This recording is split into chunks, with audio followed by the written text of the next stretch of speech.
TV, man. That's my dude. I rolls with him. You heard what the man said. It's Flight Sports TV.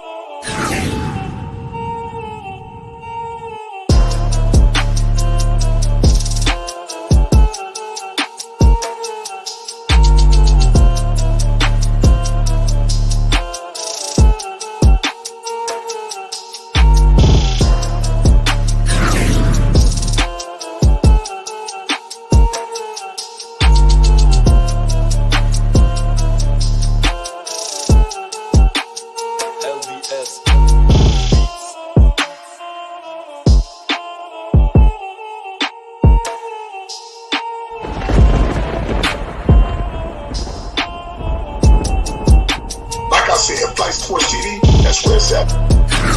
Flight Sports TV.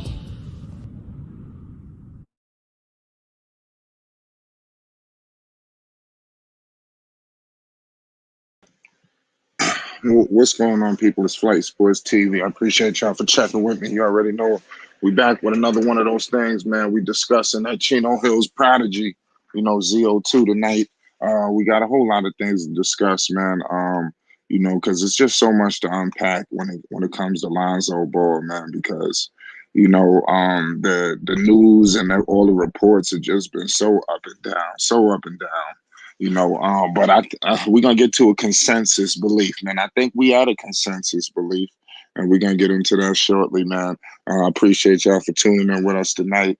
Y'all already know what time it is, man. Salute to everybody that came in the chat early. I see Rico. I see Razik, Paul, salute to Zay. We love y'all, man. Can't do it without you. Listen, the consensus belief is ZO2 should be ready, for training camp. I think that's everybody's firm belief. Is also a consensus belief around the league that it is also a consensus belief around the league that Lonzo Ball is progressing, as we can see. The progress that's being made, some people everybody has their own view on the progress that's being made, but one thing that's for sure, two things for certain, progress is being made. We are moments away from Lonzo Ball, getting that clearance. I think we're getting closer than ever. It took a while to get here, let's date back to the season that just ended. We all believed that Lonzo was going to take the floor for the postseason. I think that was everybody's belief, including myself. I was really hurt, and it really deflated all the air out of my tank. Pause. When I got the news that Lonzo wasn't going to see nothing, he was shut down for the rest of the season. That truly hurt. It's still stinging, to this day. And then it just got even more, upsetting, as we seen things continue to compound itself, with reports saying it's not moving fast. You got Lonzo's camp, LeVar saying it will be no second surgeries, this, that. You got Bulls media out there running amok, just spewing out all kind of reports. You had shit just all in the frenzy, news all over the place. Who knew what to really gauge from, because there was so many different viewpoints when we was discussing Lonzo Ball. But Lonzo, listen, give him credit. He hasn't, came out too frustrated through these reports. He's just been chilling. He's actually kept a very low profile, despite, being spotted at events, supporting his brother and supporting his basketball team. Outside of that, Lonzo is kind of pretty much in the cut. You don't see Lonzo really doing too much, despite everybody's all eyes on him, especially from the Bulls situation. Every Bulls fan right now got their eyes on Lonzo because they know, what's at stake. If Lonzo is ready, and they know what's at stake if Lonzo has to miss some time, and it will definitely offset. Just completely offset all of the plans that the Bulls are trying to do and accomplish. We got to think they put a lot of money behind this team. You got they just gave Zach the Supermax. You got Lonzo on $85 million, DeRozan on a nice deal on a short amount of time, and then you got Vooch out there making, I believe, $20+ million. Listen, this roster, it ain't cheap. It's not the most expensive in the NBA, but it's not cheap. And they really up the ante, and some results are gonna have to come from this. Lonzo Ball is gonna have to get back. Otherwise, this situation when they acquired DeRozan, they got Zach. It all could be for nothing, man, because Lonzo is the driving force. You ever see any of these movies or TV shows when something happened to the driver? You got everybody in the car trying to take the wheel, and shit is just going all over the place. Okay, that's what we witnessed. When we heard word that Lonzo was going to be out. That's what we witnessed. When we heard ZO2 was going to miss significant time, you seen everybody trying to grab the wheel and trying to steer the car in the right direction, and you just see the shit damn near just fall out the goddamn side of the road. It was a real gut punch. The Chicago Bulls was the number one seed, looking head and shoulders, looking like these top teams are gonna have to deal with the Bulls. The top teams looked at the Bulls like fool's gold. Let's just keep it 100. ZO2 in the lineup, ZO2 out the lineup. These top teams did not fear Chicago. I like what they've done adding Dragic, and I like what they've done with adding Drummond. I think they added some toughness. You got to understand something. Dragic ain't too long away from he was in the finals. We all know what happened with Drummond. His career has been crazy, especially over the past few seasons. But he's still a shot blocker. He's a live threat. He's very positive, and he's a different center, than we're seeing from Vucevic. But as you see all of these pieces on the Chicago Bulls, everything is aligned. You see Zach coming back. You hear DeRozan year two. It's all for nothing if Lonzo is not there, man. Lonzo Ball is the guy who could bring Andre Drummond's game to life. Lonzo Ball is the guy that could relieve the pressure off of DeMar DeRozan, relieve the pressure off of Zach LaVine. Get Vooch some easy looks early. These are the things that Lonzo Ball brings. And mind you, being the head of attack defensively. You've seen the Bulls struggle defensively when Lonzo Ball had to take some time and sit down. So it's just been real rough and nasty. The situation that's been taking place ever since Lonzo Ball's been out. And the whole team has really corralled themselves around Lonzo Ball. Salute to Basil Carpenter Jr. The team has completely corralled itself around Lonzo. They understand now, and that's why I am so excited. It would be very upsetting if they was to bring Lonzo back and he wasn't ready. He wasn't ready to go in terms of just performing. That I'm not like that. Pardon me. It would be very horrifying if Lonzo Ball came back and they did not let him perform and they continued to take the basketball out of his hands.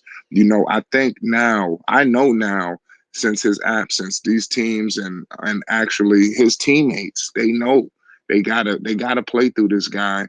You understand? At least, early and throughout the game. And then fourth quarter isolation time, just take over the whole goddamn game. I think that's gonna be the game plan for the Chicago Bulls. I think that's gonna be the way they're gonna be aligning themselves up.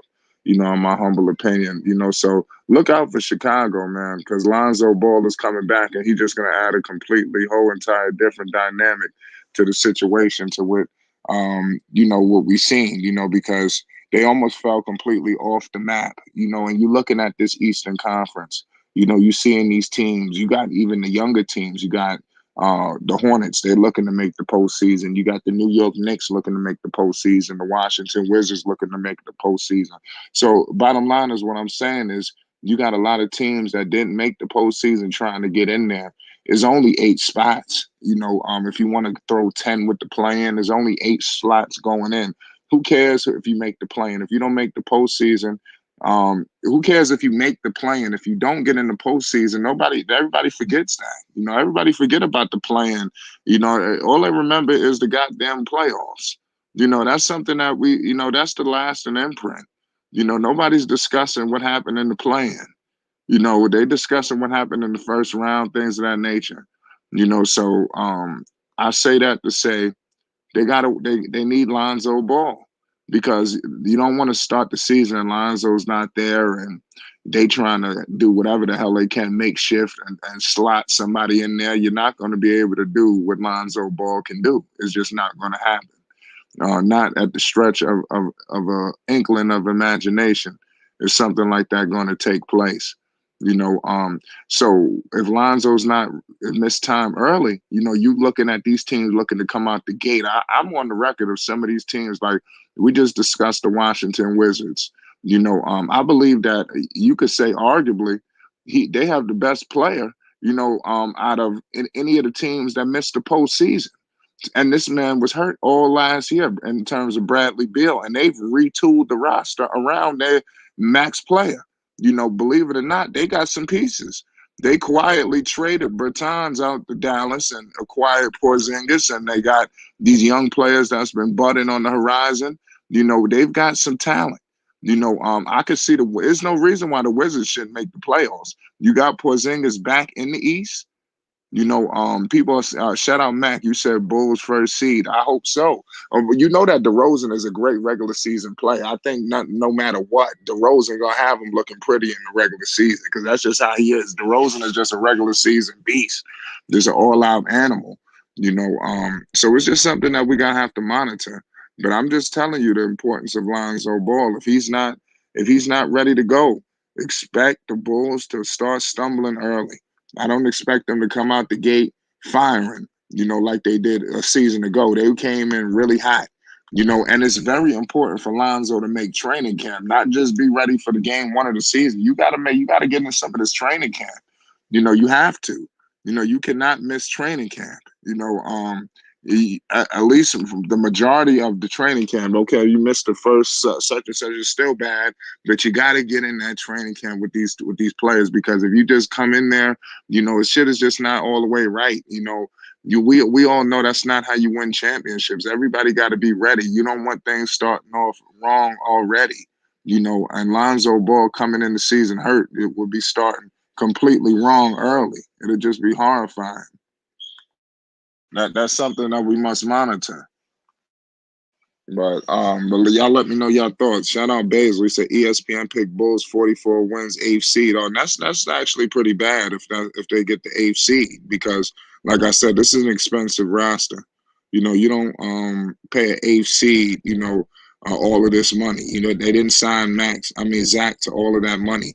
You know, for them to come out with an 8th seed. You know, and they really monitoring the Lonzo situation. You see them on pins and needles waiting for something to come across. But I think they are very optimistic that he'll be back. And I think we could put some of this stuff aside ourselves once we get word that Lonzo is back.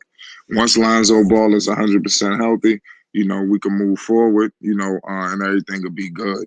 You know, and then it's always going to be that looming, you know, thought, you know, what happens when he's cleared. You got to understand something, y'all. This injury with Lonzo Ball has stretched out all the way this long. Who the hell would have thought it would took this long for Lonzo Ball to be healthy? You know, so what does this say going into this season coming up? What is he going to be on the minutes restriction? Is it going to be load management? Can he go back to backs? How the hell is this going to play out?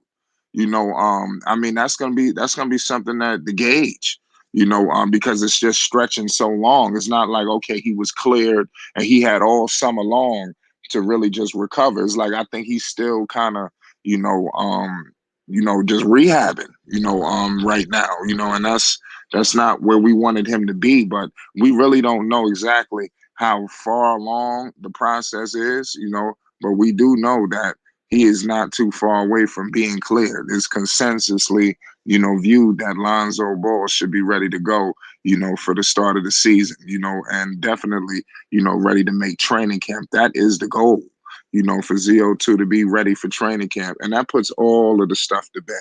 We will forget about a lot of these things, if Lonzo Ball is clear. But we run ourselves something crazy, because if he comes back and something, we don't want to even put that in the atmosphere, but that's always going to be out there, and then he has to figure out a way to shake that.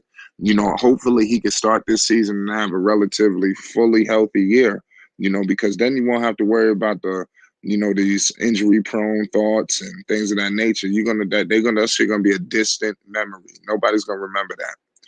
Somebody's saying the Bulls are going to win 59 games. Let's see. I believe that they will be a good regular season team off the back of DeMar DeRozan alone. They won't miss the postseason, but I do believe is the East will be more competitive this year. And we see the don't forget about Brooklyn. Look where Brooklyn was at. They slipped all the way down. I don't see Brooklyn. There's so much speculation going on. I can see if them dudes come back, they just go on an epic tear. So I don't know what the hell is going on out there. The East is going to be ridiculous, and then you got the Celtics. And so it's gonna be very high at the top in Miami. My shout out Isaiah Curry. You can't sleep on the Miami Heat. So it's gonna be very crowded up top. And you got to ask yourselves, where does the Bulls line up with these teams that I just named? Where do they rank it with the Milwaukees, with the Miamis and the Bostons? Are they on that tier, or are we talking on the second tier now? That's something that we gotta view ourselves. Because Zach LaVine and DeMar DeRozan, they excellent in the regular season, but we seen what happened in the postseason. Everything just went to shits. And that really hurt. To see these guys firing, especially DeRozan. And this is why Toronto moved on. This is why San Antonio said no thanks. Because it's just come on, you got to step up in the postseason, and that's gonna be his shit this year too. No matter what he do in the regular season, they'll be viewing what he do in the postseason.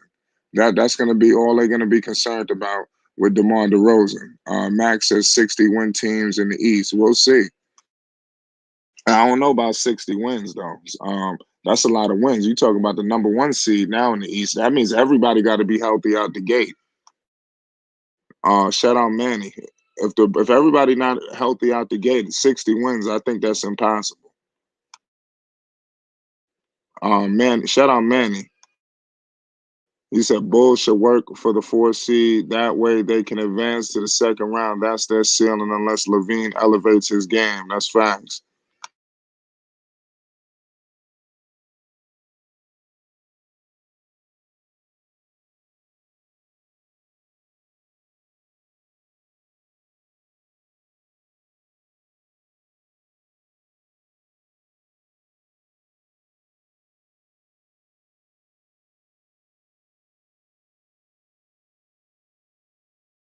Oh my bad, y'all. Shout out Mac. He said the Heat's not winning 60. I don't know about that. I could see those teams, the Bucks and things like that, them getting that done because they all been together for so long. That's something that they do have over the Chicago Bulls is the time they all been together. Especially when you look at a team like Milwaukee. That trio, that duo, whatever you want to call it, been together forever. you know, uh, and that goes itself a long way. And they had injuries, this season. I think Middleton was hobbled, so look for them to be right back to where they need to be. Thunder, Mr. Isolation, has a habit of choking in playoffs. Yeah, we stated that. That's always going to be a knock on DeMar DeRozan, no matter what. The postseason. Lonzo Ball is paramount for this team because he can relieve some of this heat off of them. And I think DeMar DeRozan realized that late. I don't think they fully appreciated or utilized Lonzo Ball to the best of his ability. In the beginning of the season, I think they got too carried away. And to Lonzo's credit, and to whatever you may want to call it, if you want to call it being critical, I thought Lonzo did take a while, at least a few games, to really get his footing with this team, especially as the point guard. It was a lot that he had to figure out. And I think that, Zach LaVine and DeMar DeRozan did take the basketball out of his hands a little bit more than I would have liked. I hated that, to say the least, to take the ball out of his hands for that significant amount of time, because when we thought Lonzo was coming to Chicago when he signed, we all thought, we about to we about to see something what we wanted to see, like how he did in his rookie year, the first year in New Orleans, more of the traditional point guard situation, not this point guard halftime and then you off ball and you doing this, you're in the corner. I thought that shit was put beside us, but this is a new NBA, and as much as we want to get mad at Lonzo for doing all of these things, you got to ask yourself, all of these point guards are doing the same things that we upset with Lonzo for doing. when we upset that Lonzo's in the corner. You got to look at these other point guards on these other teams. They're in the corner as well. They're off the ball as well.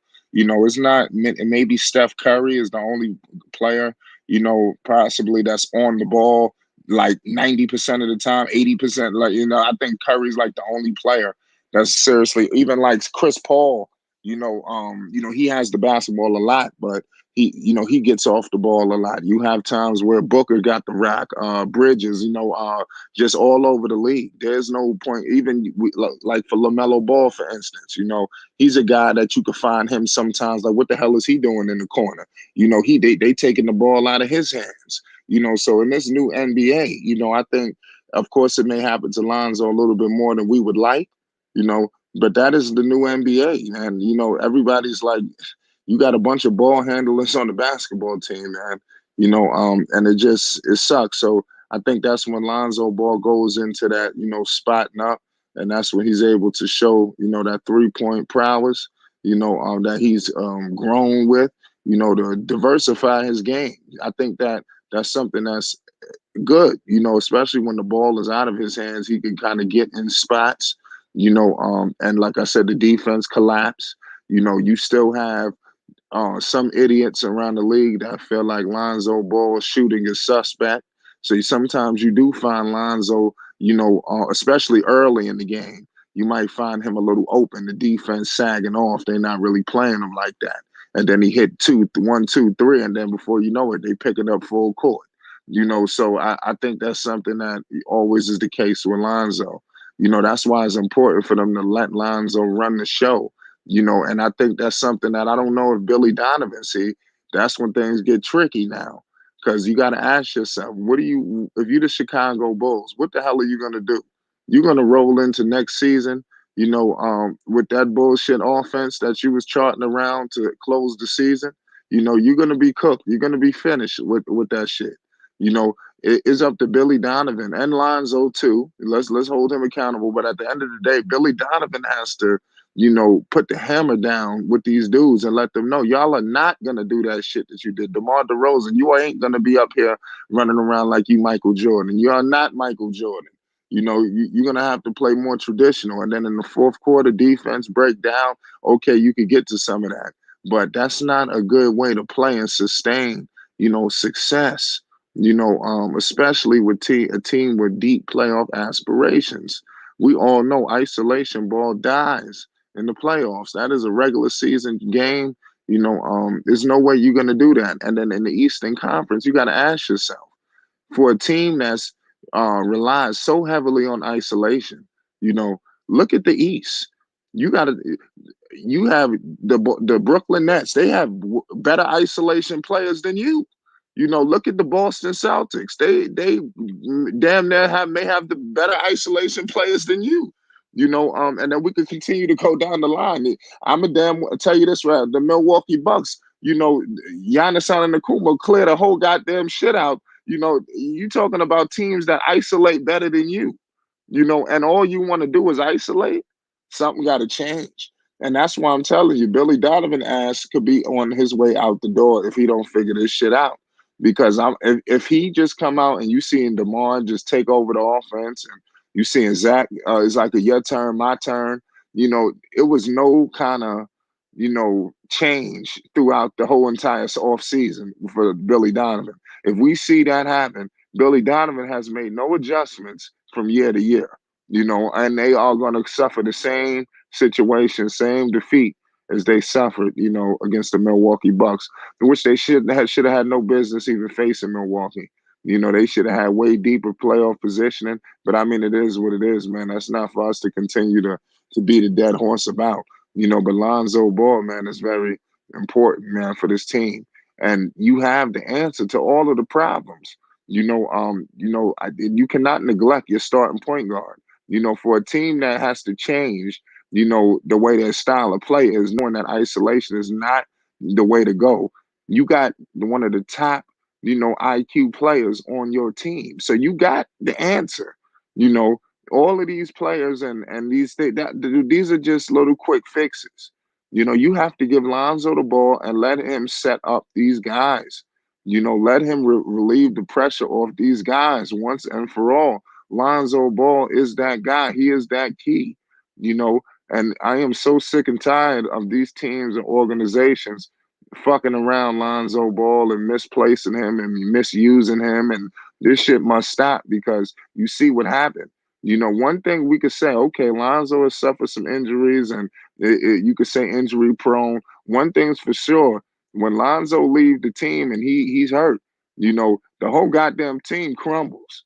I'm telling you right now, ladies and gentlemen, if it was another week of the season, the Bulls would have been in the play-in. That's how far they was falling, you know, in the standings. You know, without Lonzo Ball, you know, they was having a horrible ending. You know, if it was, y'all know I'm not lying. If it was not even a week, if it was 2 or 3 more days, they was on their way out in the play-in. You know, and that was crazy because Sky was telling me that, you know, yo, they're gonna be in the play, and I thought he was just playing. And then as I continued to watch loss after loss after loss, and they was fighting. You know, it wasn't like they was giving these games away; they were just losing. You know, it's just crazy. And then they went into the postseason hobbling, and then they got stepped on. You know, you have to change. Something got to change. And Billy Donovan, I'm gonna have my antennas, flashlight, and all on Mr. Billy Donovan to start this season. You know, you cannot screw this up. You know, this team is too talented, you know, not to at least grace the conference finals, let alone get you need to at least get to the second round. But if this team is just a gentleman's sweep team, a team that's playing for the play-in and you know barely able to make the playoffs, and when they get there, they ain't shit. I mean, some got to give. You know, I would like to see a more traditional coach. Who's to say Billy Donovan has got the makeup to even handle these players? You know, you got DeMar DeRozan out here thinking he Michael Jordan. I mean, who the hell's to tell him that he's not? You know, who's to talk to Zach LaVine? Zach LaVine thinks it's his whole goddamn organization. So we got a whole lot going on, a whole lot of dynamics happening all at one time for Chicago. You know, and it's going to be important for a leader. You know, hopefully Billy Donovan is that. I'm not saying he's not that, but I do have question marks. You know, that he's the guy who's got to sort all of that out. You know, and it starts with Lonzo. You know, his injury, you know, is holding up the whole situation. I will say that. You know, his clearance, I think, but I do think is some type of positive and optimism because Lonzo met with all of those guys, you know, in Vegas. They were all together. So Lonzo's clearly connected with the team, you know, and I'm pretty sure it's positive feedback going back and forth, you know, all over the place. Um, Josh Jackson, you said you called him a top 11 point guard right now. Who are you talking about? Shout out to my man Thunder too. He said for 70 games they need a prime version of themselves. Yeah, the 70 games is crazy. You know, but I will tell you, you'll be surprised. DeMar DeRozan, even in Toronto, he always had great regular seasons. So I don't expect that to not continue at all. I expect that to continue. DeMar having a historic regular season and putting the Bulls possibly on his back again. Hopefully, it's not to the magnitude that just happened because it's a dead end. It looks good, but it's not. It's not going to lead to anything positively at the end, and that's something that I must say. Shout out JDH. He said Billy needs to get 1 through 15 flowing the same way like water. That's facts. Shout out Basil Carpenter Jr.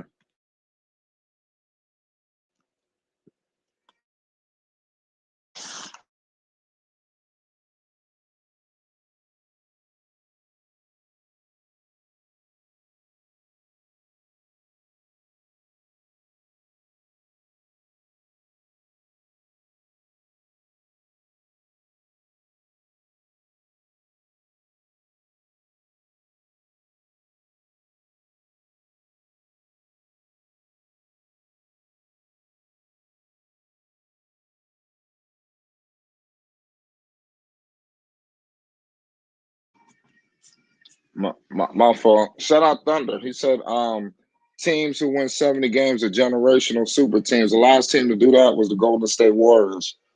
Shout out CWE.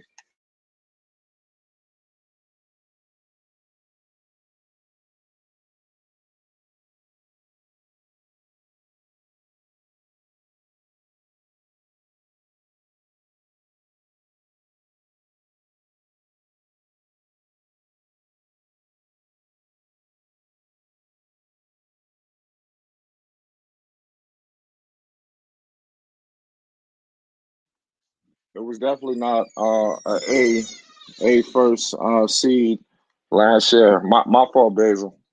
Um, Max said was the Bulls a first seed.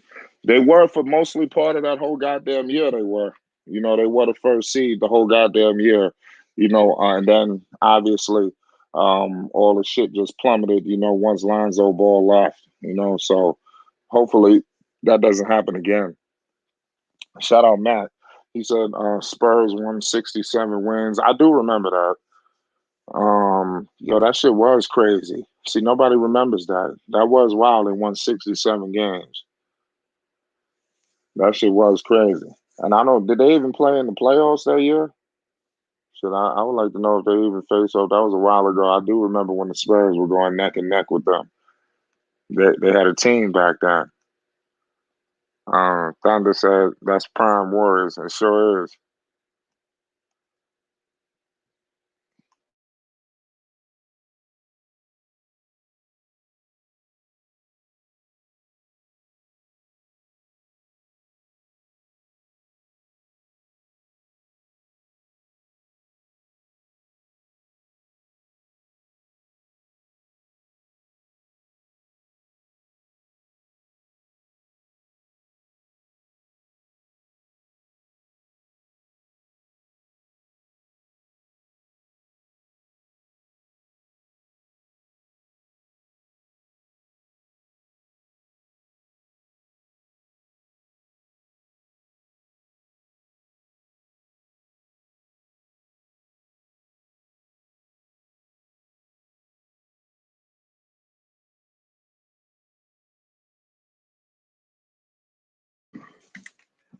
Shout out Thunder. He says Clay not in his prime, Draymond not in his prime. Triple double Seth Wiggins is getting better, but it's not the same 2015 Warriors. Shout out Thunder. He says the 2015 Warriors will run 2022 Warriors out the gym. Yeah, it's a different NBA. They still formidable, Golden State, but let's see what happens. The West will be different next year too. So there's no guarantee for none of these teams. Next year. Who knows who's gonna be the number one? Look out for Minnesota. Look out for some teams that nobody's talking about. A lot of teams have retooled. So I could see a lot of teams getting better. So I don't know who the hell is gonna come out superior to start. But I do think the Chicago Bulls is gonna be a problem. Again. Once again, like they always are. They're a good team. They just gotta figure out are they pretenders or they contenders. That's what I want to know. Shout out Josh Jackson. He says, "Nah, this Golden State Warriors team just as good." I don't know. So the Warriors won't win another title. I mean, don't say that. They'll fuck around and win another one. You don't want to jinx them. I got good faith in the Golden State Warriors. I think they're a good team, but I think they did get a little. They lucked up a little bit last year. I damn sure didn't think they was gonna win the championship. So give them credit for winning it. That was surprising to say the least for them to win that chip. I was like, damn. I I didn't think they was gonna get one. And Klay Thompson wasn't even 100%. That's another thing we gotta think about. Next year he gonna be a little bit more, Klay Thompson. A little bit more than what we used to seeing. With these lower extremity injuries, they may need another year or two. We see Paul George when he first came back, and then a year or two later, he looked like an MVP candidate. So all of these things are possible. So I just want to let y'all know it's very possible. But back to the Chicago Bulls, I can't bring on another person that could speak Bulls better. We got Marvin Perspective in the building from Chicago. Marvin, what's good? Did you hear some of the statements that I was just saying? I was listening, but when I was chiming in, it went off. So what was your last topic? I know you was talking about the Bulls, but I didn't hear your last comment. What was that? I think that they was talking about Golden State, and I had just added some shit like they said that Klay Thompson he'll be 100% healthy next year. Maybe not 100%, but a little bit more looking like Klay Thompson. I said sometimes with these lower extremity injuries, they need a little bit more time. They were talking about Golden State ain't gonna never win one. I don't know out of nowhere Golden State just came in the conversation. Well, that Golden State thing, man, that's a championship bred club.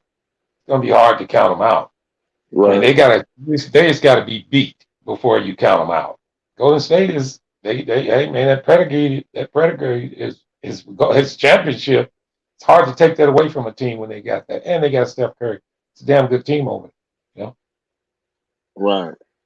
Well, hell yeah. So back to the Chicago Bulls, man.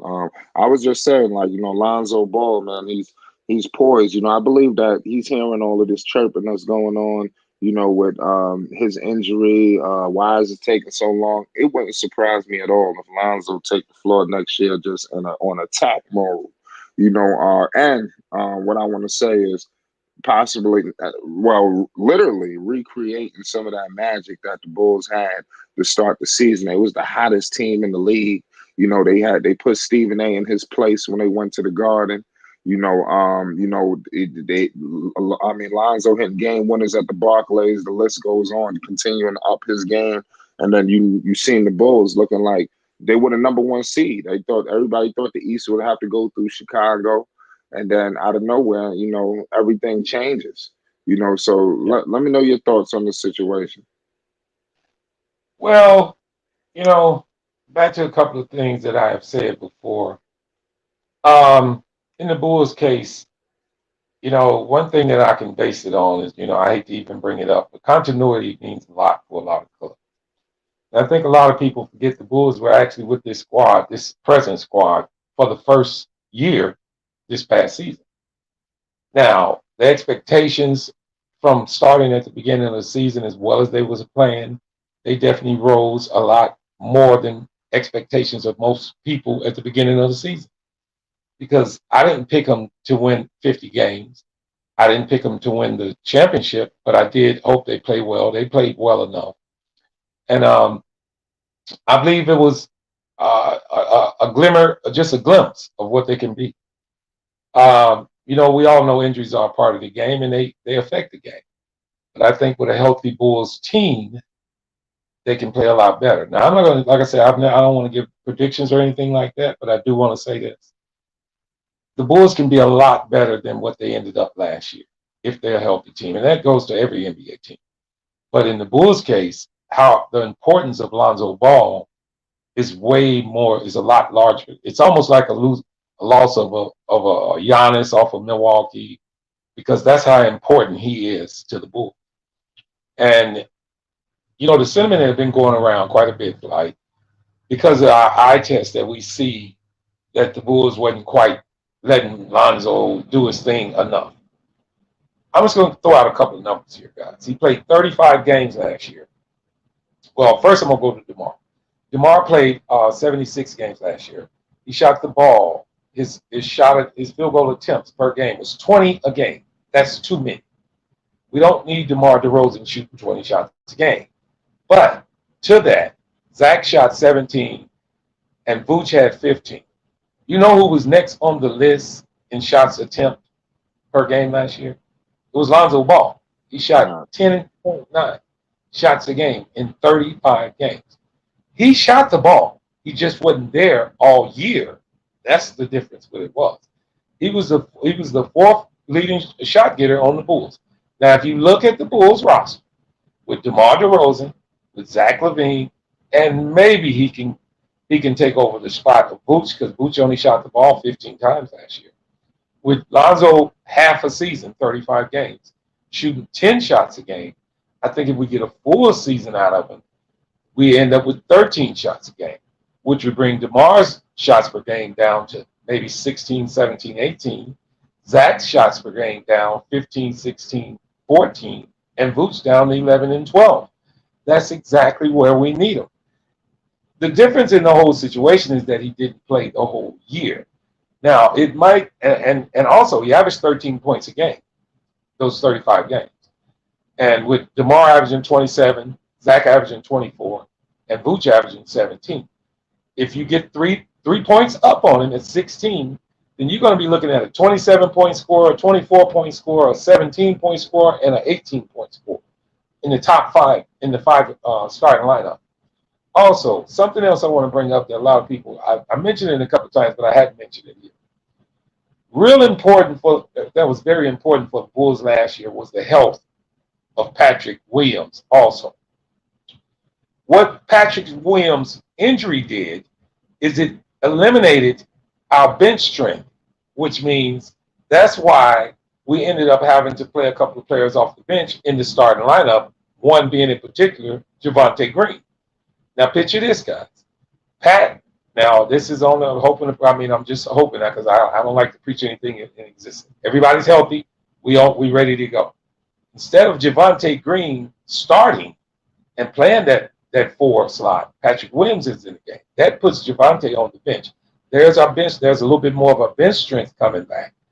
Also, with additions of Drummond and Dragic, it makes this team one of the deepest teams in the league. Now, I know a lot of people going to say, well, please, but I'm telling you guys, this is a very deep team and a very good defensive team, too, if health is on our side. And I also want to say a couple more things about that. Health means minutes down for every player. DeMar played the most minutes of his career last year, and Vooch. And both of them were due to me. They were due to, kind of going towards injuries. We couldn't get nobody in there to carry the load with Zach being a little nicked up. So each one of these guys tried to take more on their plate and get it done. Health, meaning healthy bodies. It'll get us all the way through these problems because we didn't have Kobe. And here's something a lot of people probably didn't realize. Lonzo Ball played only 5 games total last year with Patrick Williams. Only 5 games. Nobody knows what that lob threat can be. Nobody sees that yet. They only played 117 total minutes together so far in their career on the NBA floor. This is going to change this year. We got a lot of things going on for us, guys, that can really change, including Derrick Jones Jr. He had to play the 5 a lot last year. That's not on his plate anymore. He plays a total 4 from now on, as long as our health is good, with Drummond on the team. And that led to last year him playing that 5 because we didn't get enough play out of Tony Bradley Jr. He gave us 0. He gave us nothing. I believe Drummond can give us a lot more. And Ayo, I want to go to Ayo. He had to start quite a few games last year. Actually, he started 40 games as a rookie. That won't happen this year if we can stay healthy. We don't need him starting 40 games. That is good for his development. It's wonderful for his development. But him being not so pressurized helps him even more. Kobe White, he was hurt. I know I'm going on, but I'm running it down tonight, guys. Kobe White, he was out last year. He only played a total of Kobe White. He started only 7-2. He played 61 games. But in his case, his points and his efficiency, and a lot of people don't believe this. A lot of people's sentiment on Kobe was, man, we need to get rid of this guy. He's too inconsistent. Kobe had his best year shooting last year. Now, I know that's hard to believe, but anybody in the chat and anybody on the panel, look it up. His percentages were better than ever in his career. But because of the makeup of the team and injuries, it made it look. And then, here's another thing. The Bulls were the first team since 2000 to have a winning record and a plus minus under instead of plus. You know what that says? That means if you are 10 games over 500 and your point differential is minus 0.5, that obviously it means to me that you got blew out a lot of games because you were 10 over, but your point differential is under. So obviously you got blew out in a lot of games, and we can all remember the Bulls got blew out in a lot of games last year. So a lot of these things that I'm saying, including not just to the end, Alex Caruso. He played only 41 games last year due to injuries. Injuries mean a lot to this team. And I want to give shout out to Nikolai Vooch. He played 73 games last year. Shout out to DeMar. He played 76. Both of them played the most minutes in their career, trying all they could. Now, as nicked up as Zach was, he played 67 games last year. Now, I'm going to ask you, Flight, if we get 70 games out of Lonzo Ball, if we get 70 games out of Caruso, and we get 70 games out of Patrick Williams, do you think this team will be better? Please answer me that. I mean, to be honest with you, that's easy. I mean, obviously, Yes. yes. Yes. I mean, you basically saying everybody those being there the whole season.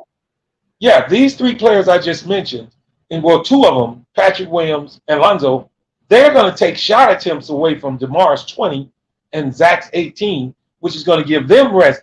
All shot attempts, anytime you're shooting a lot, you're exerting a lot of energy. So it's at the end of the year, and that goes back to, I think I heard you earlier when you were saying that we all have always waited on DeMar to do better in the playoffs. I believe this year he was almost gassed by the time the playoffs started. He was tired, man. He had played, and I'm not making excuses for him because he still didn't play well enough. But if we can keep everybody healthy, we can keep those minutes down. We can keep that production down. And with a solid bench, if we have a 2-point lead, a 3-point lead, they'll maintain it. Last year, we lost a lot of leads when our bench came in due to the fact that the bench wasn't that good last year. Shout out my man Nathaniel, with your support for the channel, man. It's Flight Sports, man. We appreciate you, man. Love. Yeah. And another small fun fact. The Bulls were one of only 4 teams that finished the year winning in the top 10 once they had a lead at half. Now, I know we probably all thought that the Bulls didn't play well when they had leads at halftime. But I think they were, I can't quite remember, I got the stats somewhere, but they were 3rd in the league in that. They were 4th in the league if they had a 10-point lead in a game. They very seldom lost, even though they were banged up. So those are some things they can kind of, put their eyes on and try to build on. And most importantly, like I said, the more production out of Derrick Jones Jr., more production out of Javonte Green, Ayo Dosunmu not having so much pressure on him, good help from Alex Caruso, good help from Kobe White and Patrick Williams, and definitely, most important, clean bill of health for Lonzo Ball. Look out. This team is decent, guy.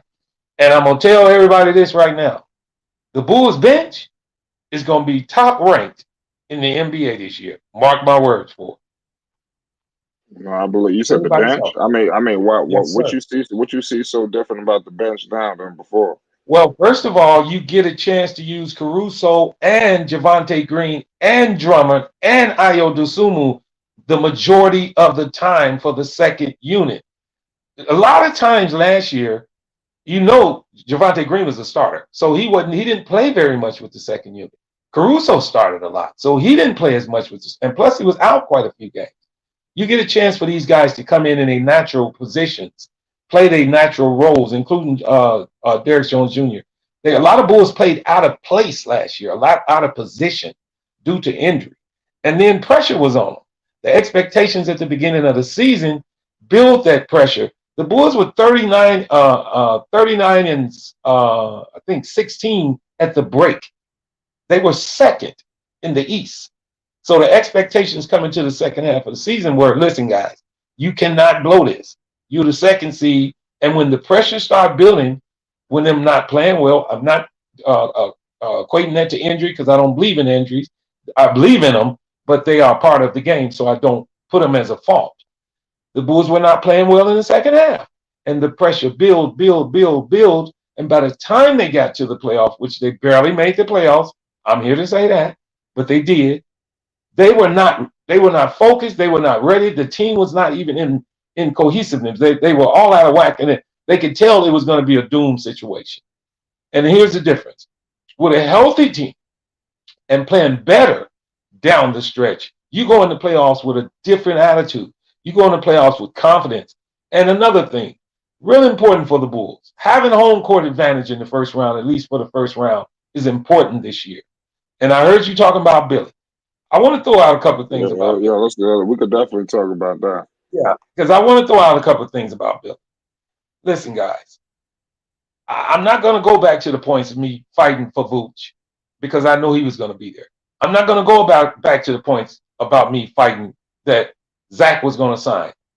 I'm not going to go about the fact that I'm telling you guys Billy Donovan will not be fired.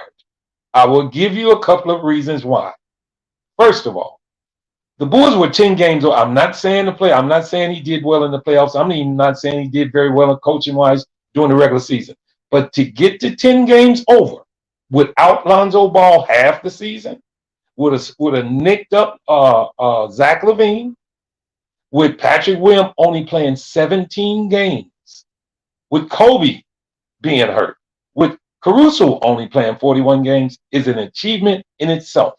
Meaning this, 10 games over 500 is not a fluke. I don't give a damn if they say we played all the worst teams and won against them, and we didn't play the heavier vulture teams, which is not true, because they don't want to say that when it was early in the season, when the Bulls beat Boston, when they beat Utah twice, when they beat the Clippers.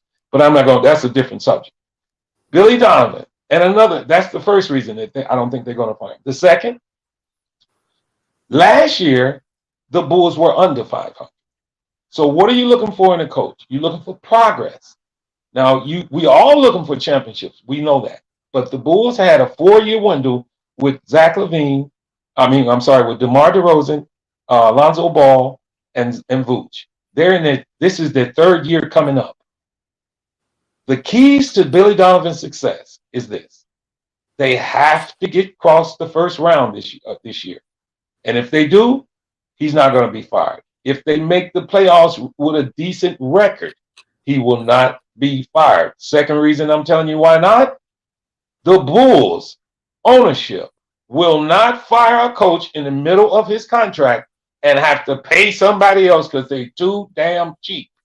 So that's why they won't fire him, more important than anything. Now, if they are 12 games under, then yes. But I don't see the Bulls being 12 games under for the next 4 years. And I want everybody to hear that because they're a young team. They're not going to be 12 games under. They got pieces in place right now that can keep them up their head above water for at least the next 2 to 3 years, meaning they're going to be in the hunt.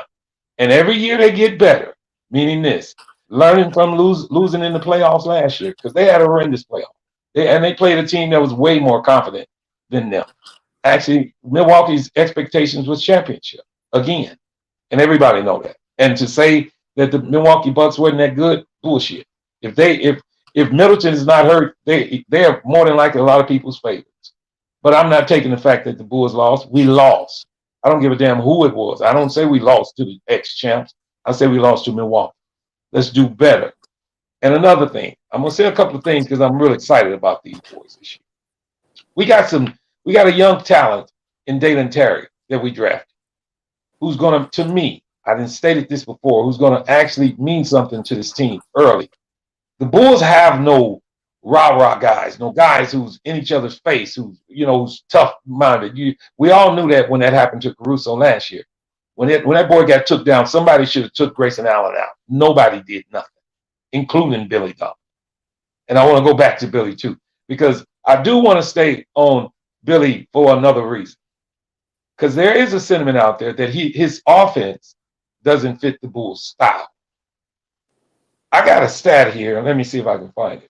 The Bulls were, I think I ran this to Rico the other day, but in pace, the Bulls were not a bad team in pace last year, guys.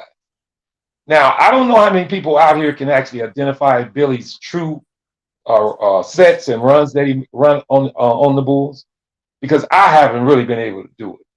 But as far as the shots that they get, they were one of the better field goal percentage shooting teams in the league last year. They were in the top 5 in three-point percentage, and a lot of people will address that too because they didn't take as many. But it doesn't matter. We didn't take quite as many because Lonzo got hurt. He's our leader on the team in three-point shooting. If we can keep that percentage up, the difference is this: when you can have decent three-point percentage as a team the whole year, decent field goal percentage as a team the whole year, what else are you missing? Defense. And that's where they need to stay healthy at. When you combine good defense with that good shooting, you end up with a good team, a championship caliber team. So if the Bulls can stay healthy, man, they can really turn a lot of heads this year. And I love the fact that they are not ranked high because that takes pressure off of them. If you're going to be ranked 1 or 2, those are expectations for you all damn year. The very reason why Phoenix has got so much damn flack this past year, because they were the number 1 rated team. They won 60 some odd games, and they got knocked out of the playoffs. So now people got them knocked way down to 5th and 4th because of expectations. So let's keep this Bulls team in perspective, guys.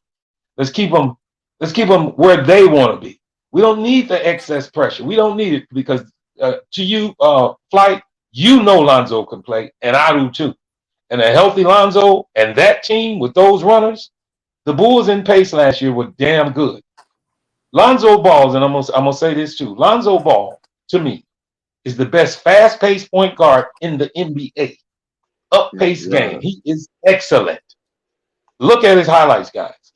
Matter of fact, he's faster with the ball than most people chasing it. He passes people dribbling, and then his eyes are always up the floor. Long passes, something that a lot of people don't get. What the big baller wants to do, as you see it in the Drew League, when all of his players half-court pass all the time, is something he preaches. In Lonzo Ball's case, his IQ is so high, he rarely misses that long pass. Look how many turnovers he had on half-court passes. And also a lot of people don't realize is this. Lonzo Ball was our 3rd leading rebounder for the team too when he played. And when he rebounds the ball, it automatically is a fast break. That means a lot to the Bulls, man. So right. Hold on, Marvin. I'm sorry. A1 was good. What's up, fellas? Yeah, shout out my to bad. the I want to introduce panel. A1 because he been sitting here for a second. Marvin cooking now. Yeah, you gotta let him cook. You know, gotta continue, Marvin. Yeah, so I mean, listen, guys. When you run, what's going on, A1? What's going on, guy? What's up, brother? When you run a pace with a point guard with an IQ like Lonzo Ball, the game becomes easy for everybody. Easy shots. Your field goal percentage goes up. Guess what else goes? Your defense is even better because you can get back and set defense instead of trying to get back off of missed shots. It means so much to the Bulls. And I preached this over and over. I just didn't cry about it when he got hurt. All I kept saying was, man, we need Lonzo back. We need him back. And then when you talk about Billy, his game plan that he runs, if you look at the Bulls when they are in full health, the Bulls have 3 layers of plan. They can run, they got Vooch for slowdown, and they got DeMar if it's all the way down. He's the best. He was the best clutch shooter this year in the NBA. Now, I'm not talking about playoff guys. I'm talking about in the regular season. So when you have that, in other words, the Bulls were the 3rd best team in tough shot making because we all know that Zach LaVine and DeMar DeRozan are tough shot makers. They are. They're always hitting shots with people in their face. Zach, and you know DeMar does it all the time. So the Bulls have a lot of things they can build on, guys. The most important thing, and that's for every NBA team, is health. And meaning, when I say health, I mean in more than one player, but specifically Lonzo Ball. I'm going to throw it to A1 for that. Shout out to the panel. Shout out to Fight Sports TV, man. Shout out. That was some cook. All right, what's good with you, A1? Good, man. You know I'm always on the grind, man. Yeah, so how's business? Really good, everybody man. know what's going on. Yeah, it's really good, man. Like, I changed the clothing line to Athletic One because that's that's what I do. And bro, it's I'm gonna send you guys the logo and all that shit, bro. It's really dope. And I'm getting all these athletes, man, getting these top guys coming in now, man. Got guys flying in. So, it's really good, man. I'm blessed, man. Blessed and highly flavored, bro. I can't complain. That's for sure. Hey, man. Congratulations, bro. Yeah, for sure. You're not lying about that. It's crazy. So what's your thoughts on some of the ZO2 news? He's definitely seems to be the consensus belief that Lonzo should be back, to start the season. Mm-hmm. Progress is being made. You could follow up whatever you heard from Marvin, but I definitely want to get your thoughts. Can he recreate some of the magic that they had? There was head and shoulders the top team in the East. At least record wise. Looking like the East would have had to go through Chicago. Once he goes down, all hell breaks loose. So Right. let's speak on some of this for us if you can. Yeah, man. The dude, he's a valuable piece to the team, and I just think he needs more responsibility.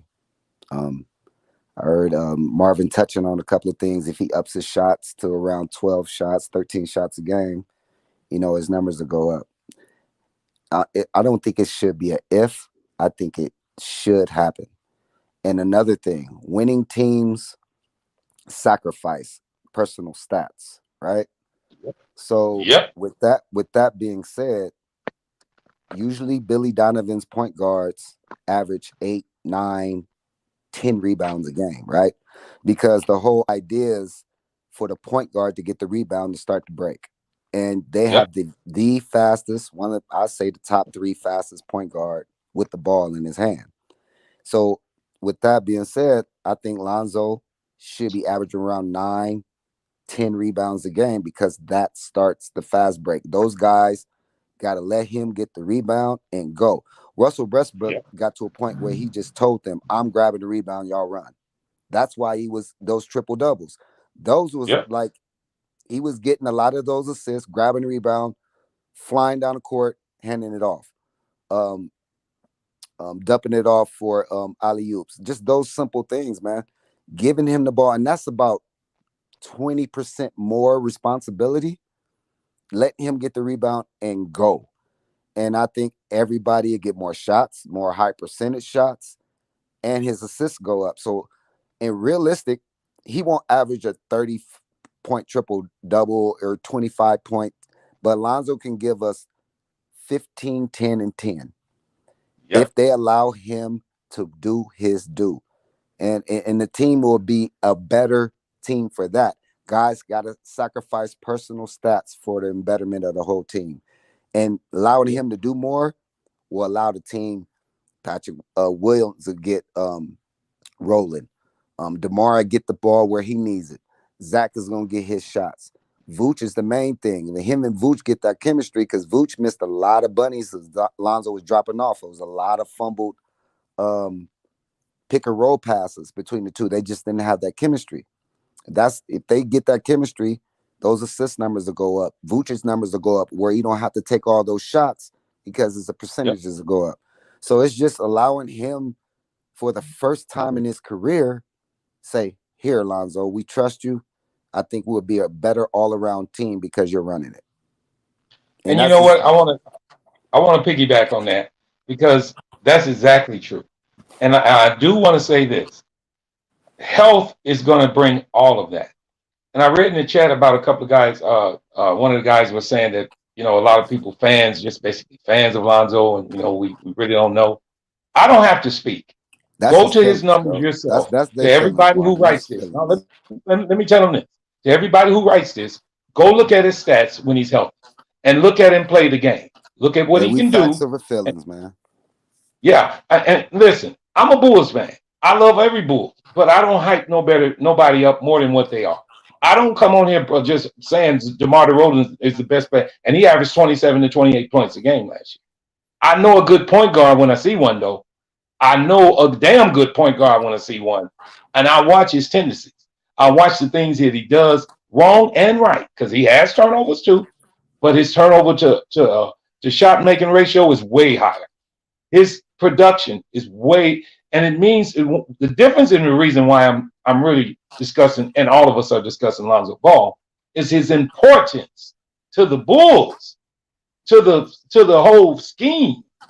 You can't do without it almost. There is no other Lonzo Ball who gives you all the factors that he factor into when he's on the floor, as far as IQ, defensive prowess, speed on the break, rebounding, defensive deflections.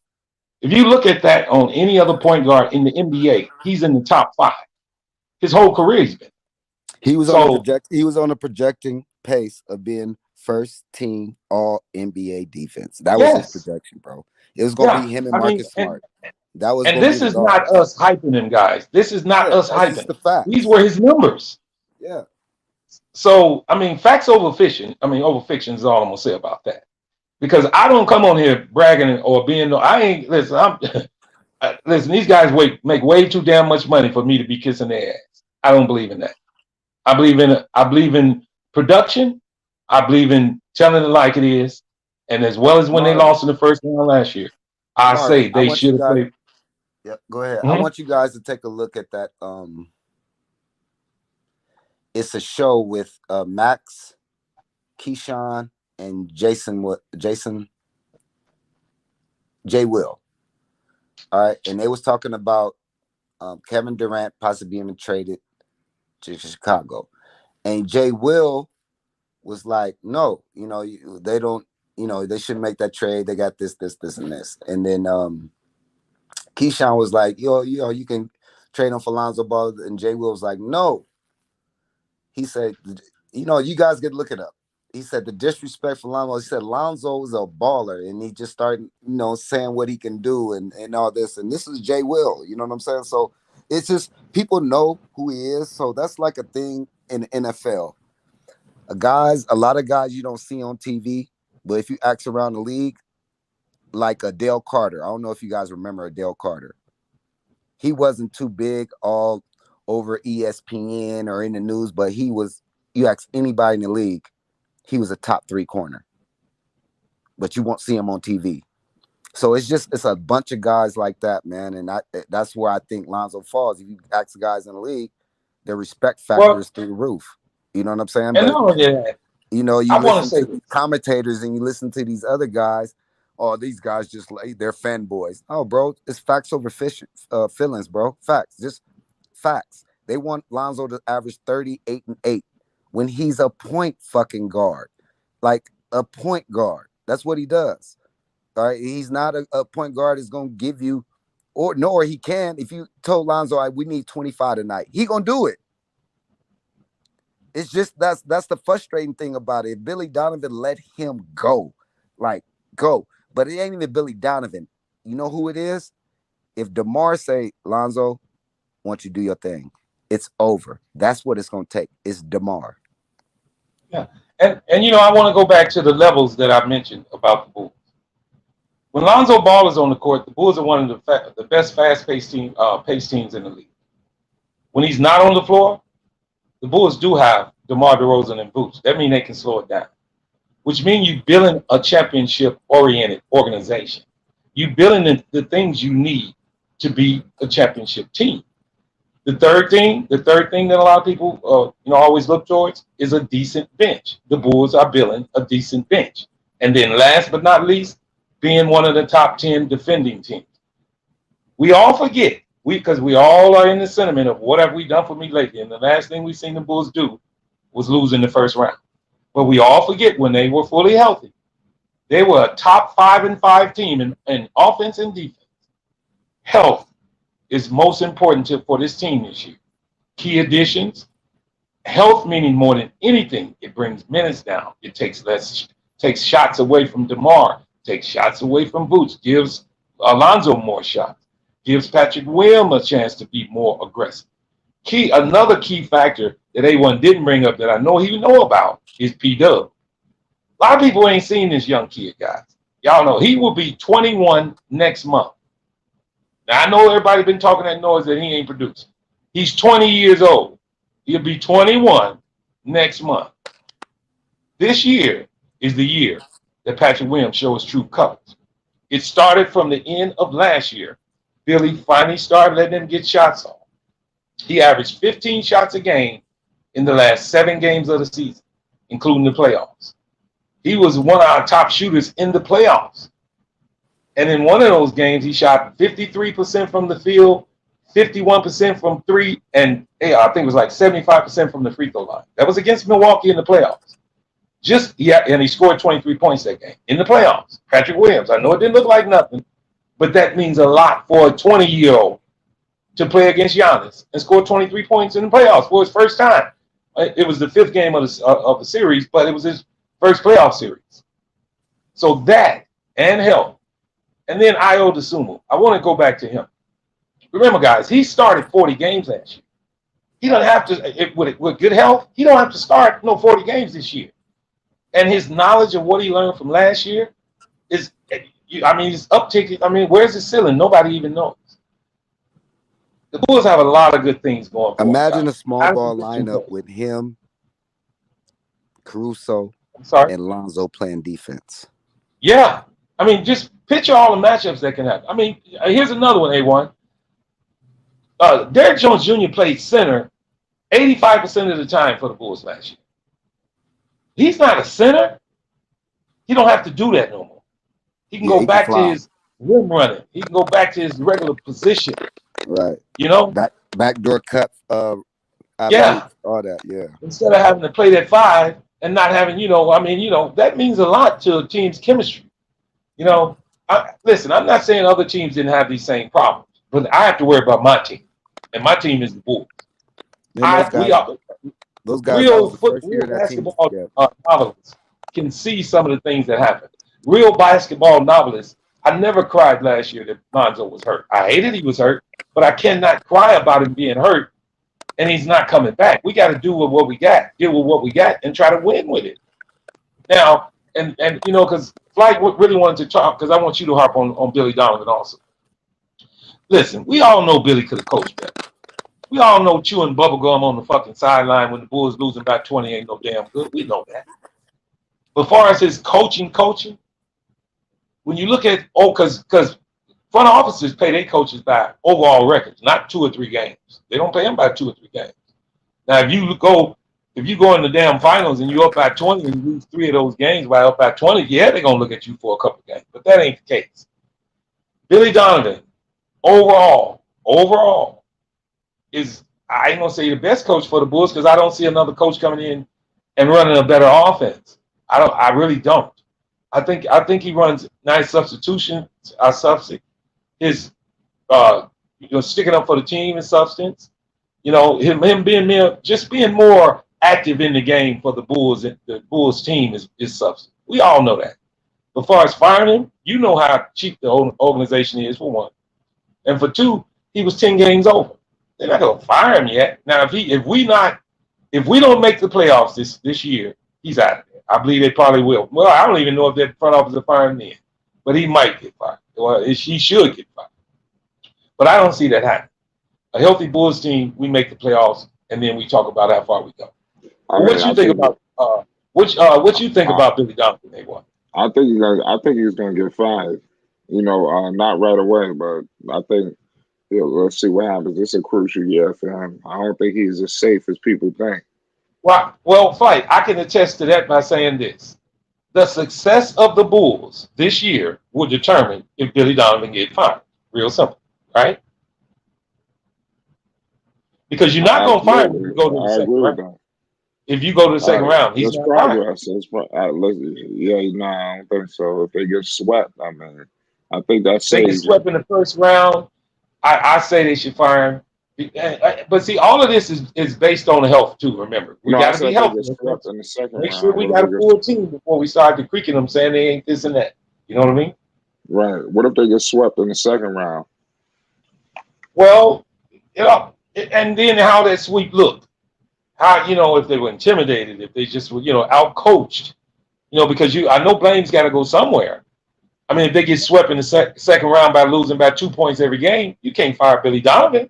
I wouldn't think you. But if you get blew out in all 4 of those games, then it's obvious that he got just truly out coached. All right, here's a point. Here's a question I got for you. Just thinking realistically in your head, how many games last year you felt Billy Donovan got out coached compared to the Bulls shooting bad? I would say a lot, man, because I would say a lot. Remember, they were 10 games over 500. Circles around Billy Donovan now. But they were 10 games over 500. So if it was a lot, then you tell me every game they lost, he got out coached? Because they were 10 games over. Not every game, but I would say not majority of them, especially towards the tail end. Okay, you didn't see a lot of those games. The Bulls just shooting bad as hell, missing wide open shots. Yeah, I mean, like I said, there's a lot of blame to So go all around. right. So I bring that up because I want to ask: is that Billy's coaching fault when they missing wide open fucking shots? No, it's not. Coaching is more than just the faults that I give him are not uh shooting and running the offense. The faults I give him is sticking up for the team, calling timeouts, making the right substitutions, getting the tech when something's supposed when he should go in there and step out for his fucking team, being more active as a coach for the team. Now I said those things because, as far as him getting out coached last year in games, I wouldn't say there was 10 of them. As far as the Bulls not shooting well last year, it was at least 10 to 12 games they lost due to that. As far as him winning games for the Bulls, I wouldn't say he won 3 of them. Meaning this, he wasn't the reason. He didn't make the difference by bringing in somebody or double teams or calling a double team. That wasn't Billy Donovan. He's just not active like that. As far as being active towards the team, and that's why I need for him to be. I need him to step it up. You listen. Most teams are a reflection of your coach. When Caruso got knocked down, every Bulls player act just like Billy Donovan. They chewed gum. Didn't them want them do shit. None of them. I wanted to fly from Dallas and go back home and whoop the shit out that boy. And they probably would have moved back and let me do it because they didn't want to do it. Somebody got to step it up. Somebody got to be the fireball on the team. And it ain't Zach and it ain't DeMar and you know it ain't Vooch. And it probably, but see, Lonzo's too laid back. We need somebody to fire the fucking team up, and I think it starts with the coach. The coach should be the one who does that. And he just, and everybody say, well, man, Billy ain't going to do that. Well, he better do something. He needs to change and do something. And I think that'll help the Bulls go a long way, too. Yeah, me too, man. I think that'll definitely help Chicago. A lot of things got to happen, though, but Yeah. I think it can happen. And here's 2 more quick little points for you. In pace, the Bulls were 14th in the league, and in offense, they were 13th in the league. But in defensive rating, they were 23rd. The day Lonzo Ball got hurt, they were 5th. The day Caruso got hurt, they were 11th. They never recovered from it. They ended up 23rd. So, but their offense was right in the middle. Their pace was right in the middle, 14th. Their offensive rating was 13th. Those two points on the team are fixed. Well, they're decent. They're not completely fixed because you want to be in the top 10. But when you get to 23rd in defense, then obviously you're going to have to just shoot people. And that ain't the game. That ain't the way they play ball. They need to have a good defensive squad and then play with a decent pace and be a decent offense. And then they'll be a decent team. Yeah, like I said, a lot got to happen. So where do you see Chicago finishing, in this season? Like, I guess it's hard to say because so many things got to go right. We don't even know how things are going to look, but how do you see the season, going? With that, it's hard to say because I base a lot of my stuff on, base a lot of my predictions on the health of the team. And we got a question mark starting off even before training, before they start. Is Lonzo going to be ready? We need everybody to be ready. Without Lonzo, the Bulls are not the same team. They are not the same team. That ain't me being a Lonzo fan. That's me knowing basketball. Without Lonzo Ball, the Bulls are a shell of themselves.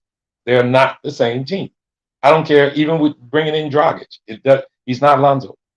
And you can't depend on Ayo. I don't want to depend on Ayo being the captain. I don't want him to be that. That's not what his role is right now. He's young. It's his 2nd year. It puts more pressure, so much pressure on the rest of the players when he's not there. It just does, man. Even after a made basket, if Lonzo's on the floor, everybody else knows they can just run back. Lonzo's going to get the ball and set everything up. They know that. They know if he gets the rebound to get out on the break because there's a chance you're going to get the damn ball on the half-court pass. They know that. They don't run the same offense if he's not on the floor and Io gets the rebound. They more or less slow it down and walk it up and set up. Every rebound Lonzo gets, the Bulls try to run. Every rebound he gets, the Bulls are trying to get on the break because he's the best pace, fast-paced point guard in the league. He is. Look at his footage. I know a lot of people say he probably ain't, but look at his footage. So far as that is concerned, I'll say this. Because I'm not going to even say the Bulls are not going to be healthy. I'm saying they're going to be healthy. They won 46 games last year. 35 of them without Lonzo Ball. I say he plays at least 60 to 70 games this year coming up, and the Bulls can win 50 games or more. As far as seeding, I can't predict that because I don't know what the other teams are going to do. But if we win 50 games, then that means somebody else didn't win 50.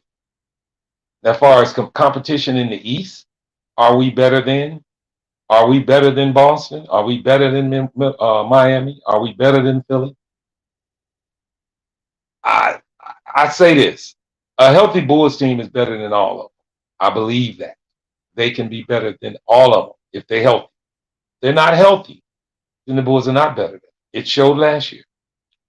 Now, did Boston make upgrades to go so far ahead of us that we can't be better than them? I don't believe that either. I believe the Bulls team was built better like a Boston team than Boston was because Vooch, to me, is better than Williams. And the Bulls have the same wings. The only thing that made them, to me, better was they had a better point guard when Lonzo Ball was healthy. And the bench of the Bulls getting upgraded makes them even better also. So I say, because I don't want to say that magic number 50, I say 49 games. If we win 49 games, I think that put us at the 5 seed. That's a first place, first round home court advantage. If we get that, we need to win that first round series. We win that series, then our expectation goes up, and it depends on how well we plan. If including health, the Bulls can go a long way, man, with a healthy team. We really can. So I say 49 to 50 games, we win. 49 to 50 games. I wonder what that gets you in that wild East. That's what I'm saying. I'm thinking 50 games probably won't even get us nowhere into the 4th seed. That's what I'm saying. You ain't gonna get too far with that. Yeah, 50 games might be just getting in the door. Yeah, with the East being who they are, 50 games is a 4th round seed. Is more. A 4th seed. But that's only speculation. Let me go to the to the standings from last year, because I think, everybody was talking about Boston running up to the top, and I can't remember exactly how many of these guys they won, but 50-win season is a good season. Now we all want the championship, but one thing and I've said it from the very beginning, at the end of the year, there's only going to be one city happy. I don't give a damn how well you play. If you get to the finals and lose, you're not happy. You think Boston's happy right now? Hell no. Even though they content we got there. You better not be content, because you might not never get back. Let me get the standings up. Every year, there's only one city happy. And every year, each coach should be critiqued as well as the Billy Donovan. Because if Billy didn't make it, guess what? The other 29 teams didn't do it either. Only one damn coach won it. Last year, Miami won 53 games. Boston won 51. Milwaukee won 51. Philly won 51. Toronto won 48. The Bulls won 46. A healthy team, we can't get 4 more wins. I dare to believe that we could not. Yes, we can. We won 46 games last year, and we were not healthy. A healthy Bulls squad can win 50 games. So hopefully we can. But like I say, Miami had 53 total. They led the East last year. So a 51-win season this past season would have got us the 5th seed. Because Philly won 51. And they were the 4th seed. So, but in the West, in contrast, Phoenix won 64, while Memphis won 56. and Dallas 53. They were the top 4. If we were in the West with a 51 season, 50 win season, we'd have been the 5 seed because Utah won 49 and they were the 5 seed. So 50 win season, that's not a stepping stone for an organization. I don't believe that, but that's a good season. You should be able to build off of that. So hopefully 49 and 50. But like I say, if we won 46 with a hurt team, I mean, hell, how many you say, Flight? We won 46 with a banged up Bull squad. Can we win 4 more games this year? I don't see why not. Hopefully, I think God willing, some of those protocol things that we went through, hopefully that's not as bad. So because it was a lot of things, it wasn't just injuries. Everybody missed time for the protocol. Yeah, some people longer than others. Coach, and I'm happy you brought it up because I'm not saying the Bulls were the only team that were injured or went through protocol. Every team was. We have to go through. The Bulls were snake bitten the most. The Bulls got hurt the most out of everybody. Injuries and that protocol, they just got ravaged. Another fan of another team and say, no, hell no. Brooklyn. Think about Brooklyn. They ended up 6 games over. They lost Kevin Durant and lost 11 straight games when he went out. They won 44 games last year. Think if he didn't get hurt. They lost 11 straight games in the regular season last year. And they ended up with 44 wins. Now, they got swept in the first round. I know it. And then everybody talk about firing Steve Nash. That's why I say he won't be fired. He was still 6 games over last year. And everybody got on his butt because he got swept and they didn't play well. Well, they lost KD in the middle of the season. The day he got hurt, Brooklyn was the number 3 seed in the East. They were 9 games over 500 the day he got hurt. Durant. Not changing the subject. I just mentioned that because they won 44 games. But then you look at these, because I'm going to ask you, Fly. Atlanta, they did get better, right? Yeah, of course they got better. The Knicks did. They won 40. They won 4. This is for the chat too. They won 43 games last year, guys. How many will they win this year?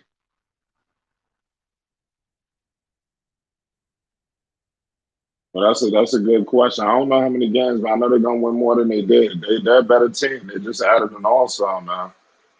Yeah, and that's a and he looking good right now in the off season. He out here working. So I'm telling you, the East gonna be loaded, man. Yeah. So I'm gonna start at the top, and this is to everybody who's on the panel and in the chat. Yeah, Miami won. I don't mean to interrupt you, but the Hawks, they was in the conference finals.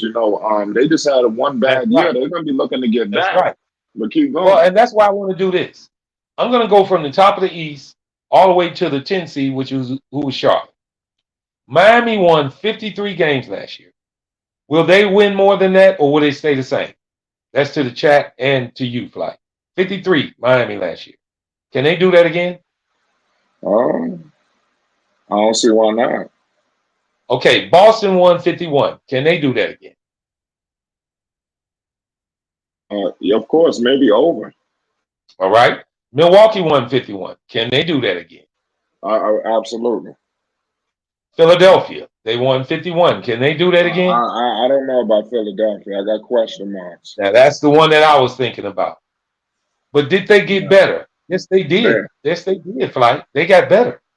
Philly? Yeah, they got better. Who did Philly get again? They got Tucker. They got Tucker and 2 more players. I was just reading it earlier. They got better. They didn't lose nobody. They got better.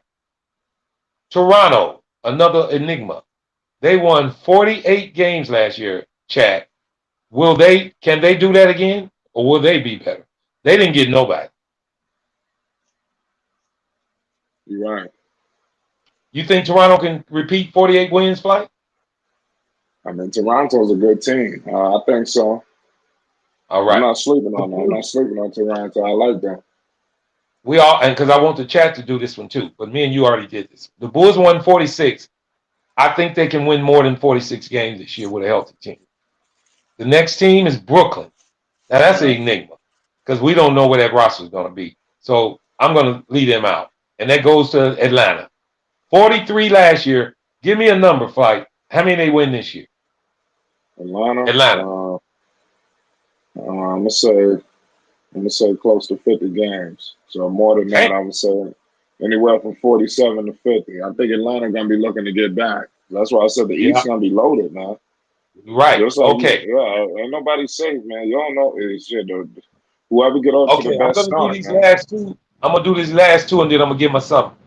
Cleveland. They won 44 games last year. I don't believe in Cleveland.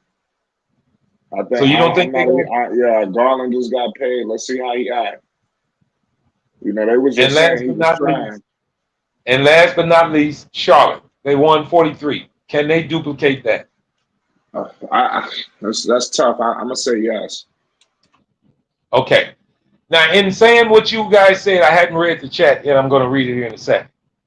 Everybody, well, me and Flight's sentiment came to Miami should repeat at least 53 wins. Boston, same.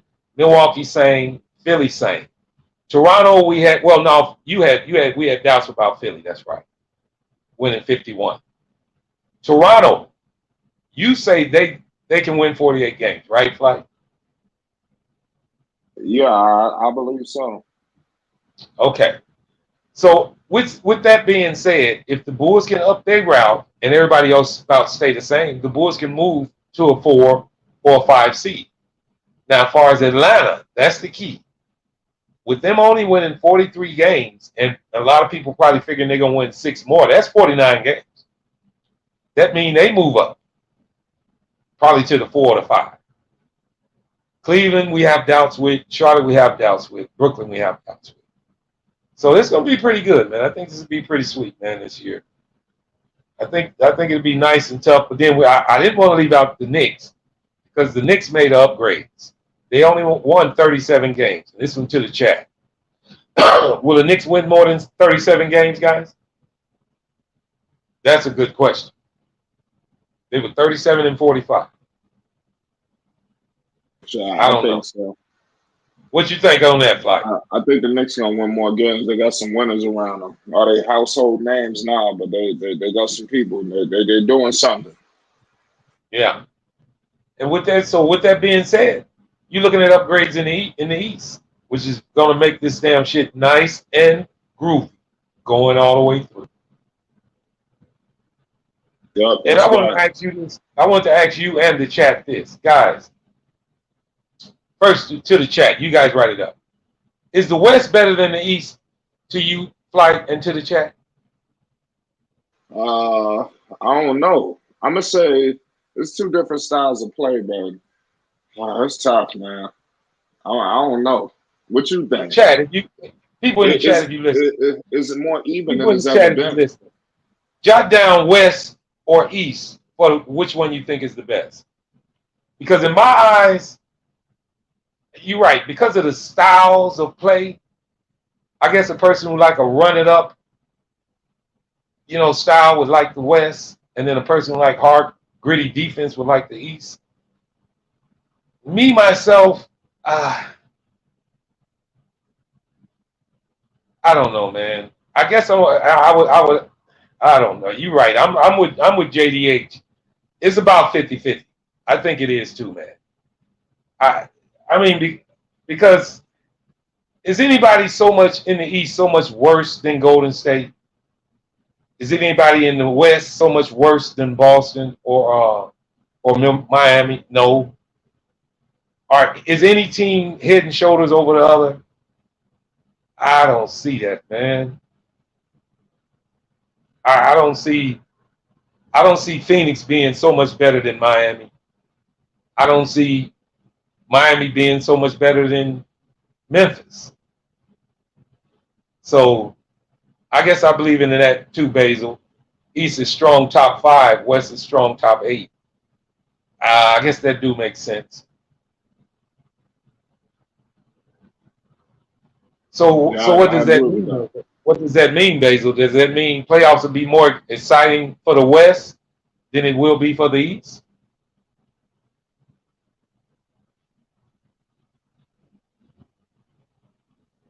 And I want to address Paul. Paul in the chat writes, West is small ball. What do you mean by small ball? Do you mean the players are just smaller, or they play more of a? I don't understand what you mean by small ball.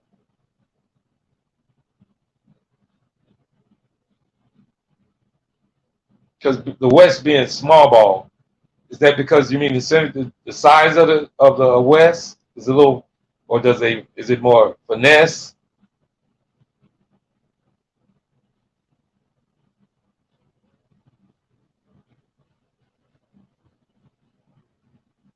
Yeah, okay. I think it's gonna be good though, man. I think this season is gonna be good. Question to the chat and to you, Flight. When is I heard the regular season schedule is coming out. Is it coming out here real soon? I'm not sure, but I know they've been releasing preseason, so I'm pretty sure we're on the cusp of it. So that's gonna be interesting to see. You know, they got some tricks up their sleeve. Yeah, because I'm real interested to see how the Bulls first half start off. Because I really need for them to play tough teams early, and with them being 10 games over, 10 games over 500, I think they're gonna have a tougher schedule. Well, I don't know if it's capable of that. I believe they have to play. Somebody got to start the season on the West Coast road trip. Somebody gonna be. Yeah. So I'm thinking if the Bulls can come out with a decent pace at the beginning of the season, they'll play a whole lot better. Because if we can get out to a good start and get some of these tough teams, first of all, let's get us a win against a top team early. What you say to that, Flight? I agree with that. Just for the psyche. Yeah. And you know what? I want to pose a question to the chat. You guys put it in the chat. How many games you think the Bulls going to win this year? Because I didn't get a chance to see how many games you guys thought the Bulls going to win. Tyrese Barber says 45 wins for your Knicks. Like, hopefully that gets them in the play-in or the playoffs. I don't care how many games they win. 45 wins for the Knicks would be a nice accomplishment. I just want them to get to the playoffs. I don't care how many games they got to do. Basil says Knicks are definitely winning more than 37. Yeah, that's with the current roster that's there. Basil, is that that's what you mean with the current roster that the Knicks has? They're gonna win more than 37. That's our point for the point guard is. We about to show you what's the difference between having a point guard and not having one. Not to say Brunson is Kyrie Irving, but he's a formidable point guard the Knicks haven't had.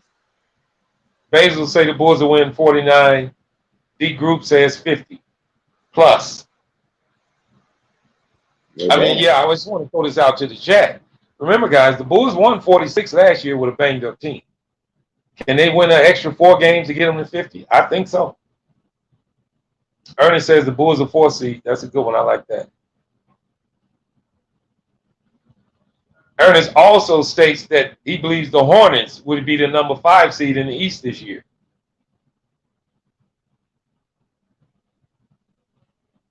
Okay. The Hornets number 5? Or that's big time. What? I said it's not possible. There's going to be a lot of overachieving. What? CWE.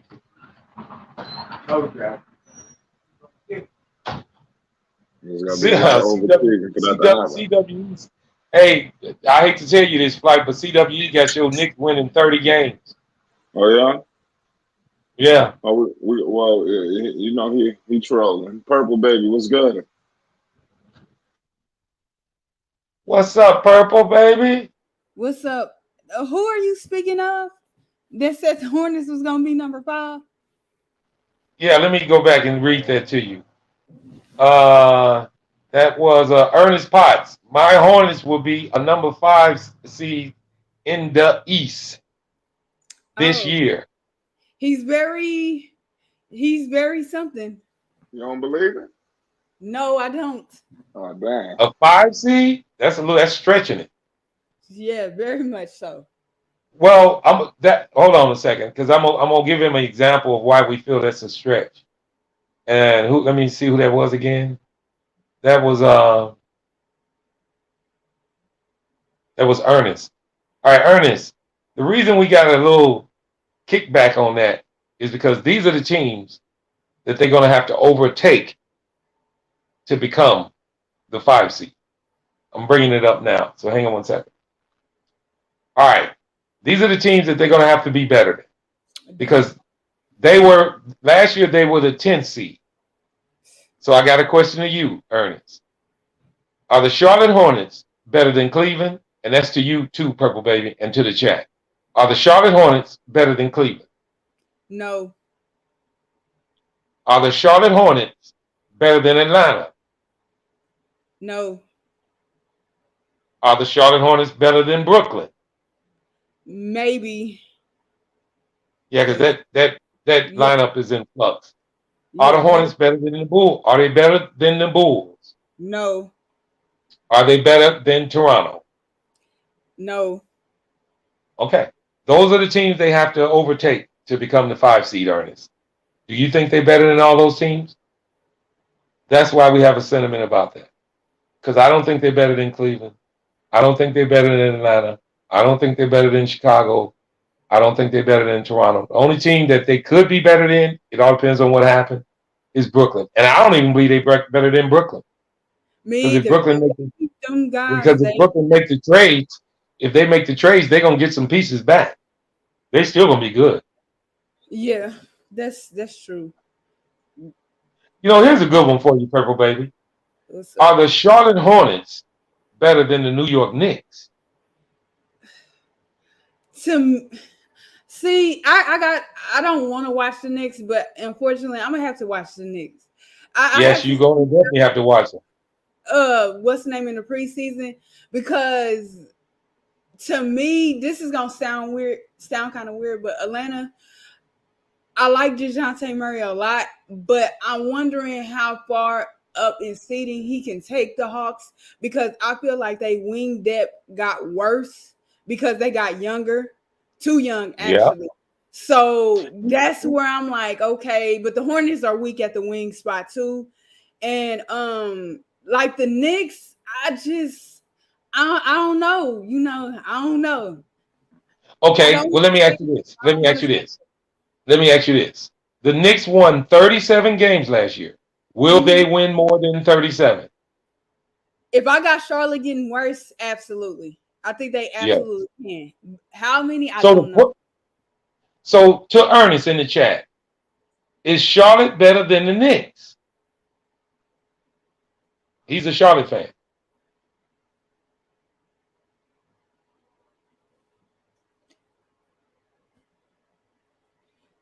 Because I just ran some numbers down to Flight. I did want to do these for you too. Okay.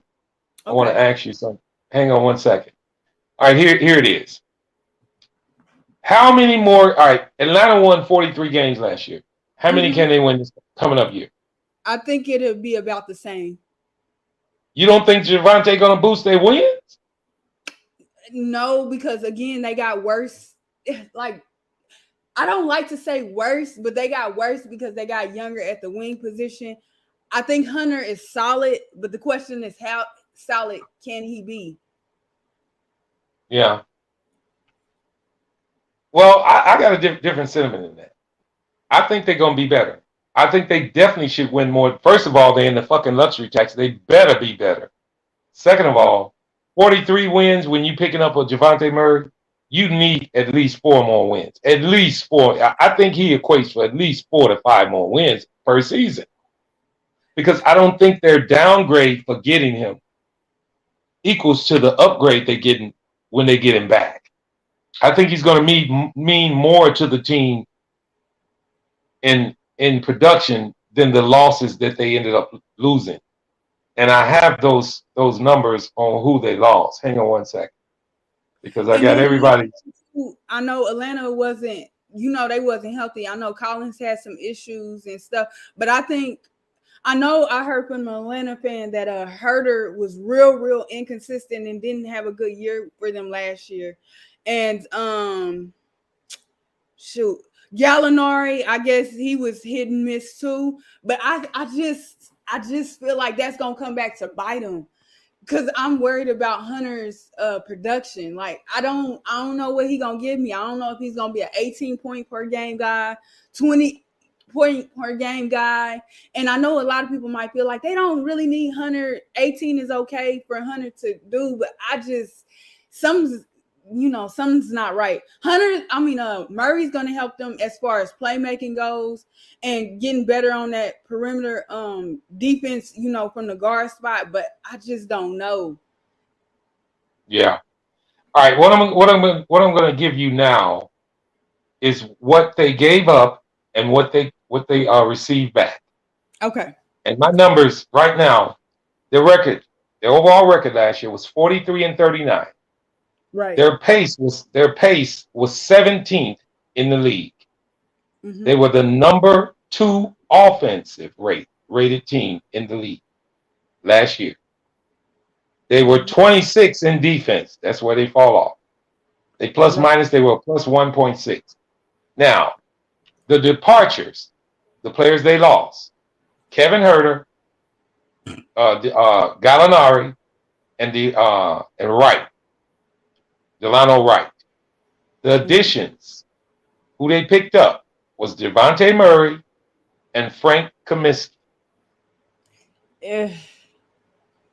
Now, they lost Kevin Huerter, they lost Gallinari, but they picked up Murray and they picked up Kaminsky.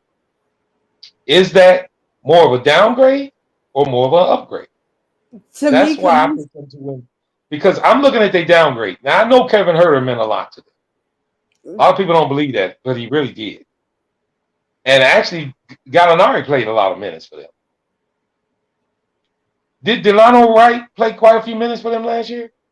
I'm not for sure. He probably did because, again, Trae Young needed another playmaker out there with him. So, he probably we both to the same sentiment that Kevin Huerter and Gallinari played minutes, right? Yes, they absolutely did. I haven't looked at Kevin Huerter's production. I haven't looked at it. I can just imagine what Gallinari's was. But I guess with looking at these pluses and minuses or additions and subtractions, when you get a Devontae Murray, that nullifies Kevin Huerter. Do you agree? Yes, because Kevin Huerter was nothing but a shooter, so yes. Now, Gallinari, I don't think Kaminsky lives up to that bill. Absolutely not. And that's the thing, like, I'm starting to get John Collins. He's a very solid player. But him, Miles Turner give me the vibes like the guy that went to Dallas, Christian Woods, where they could give you 18 to 20 points, but you looking like, okay, where did it matter at? Like, you just in here giving me solid numbers. They really don't matter.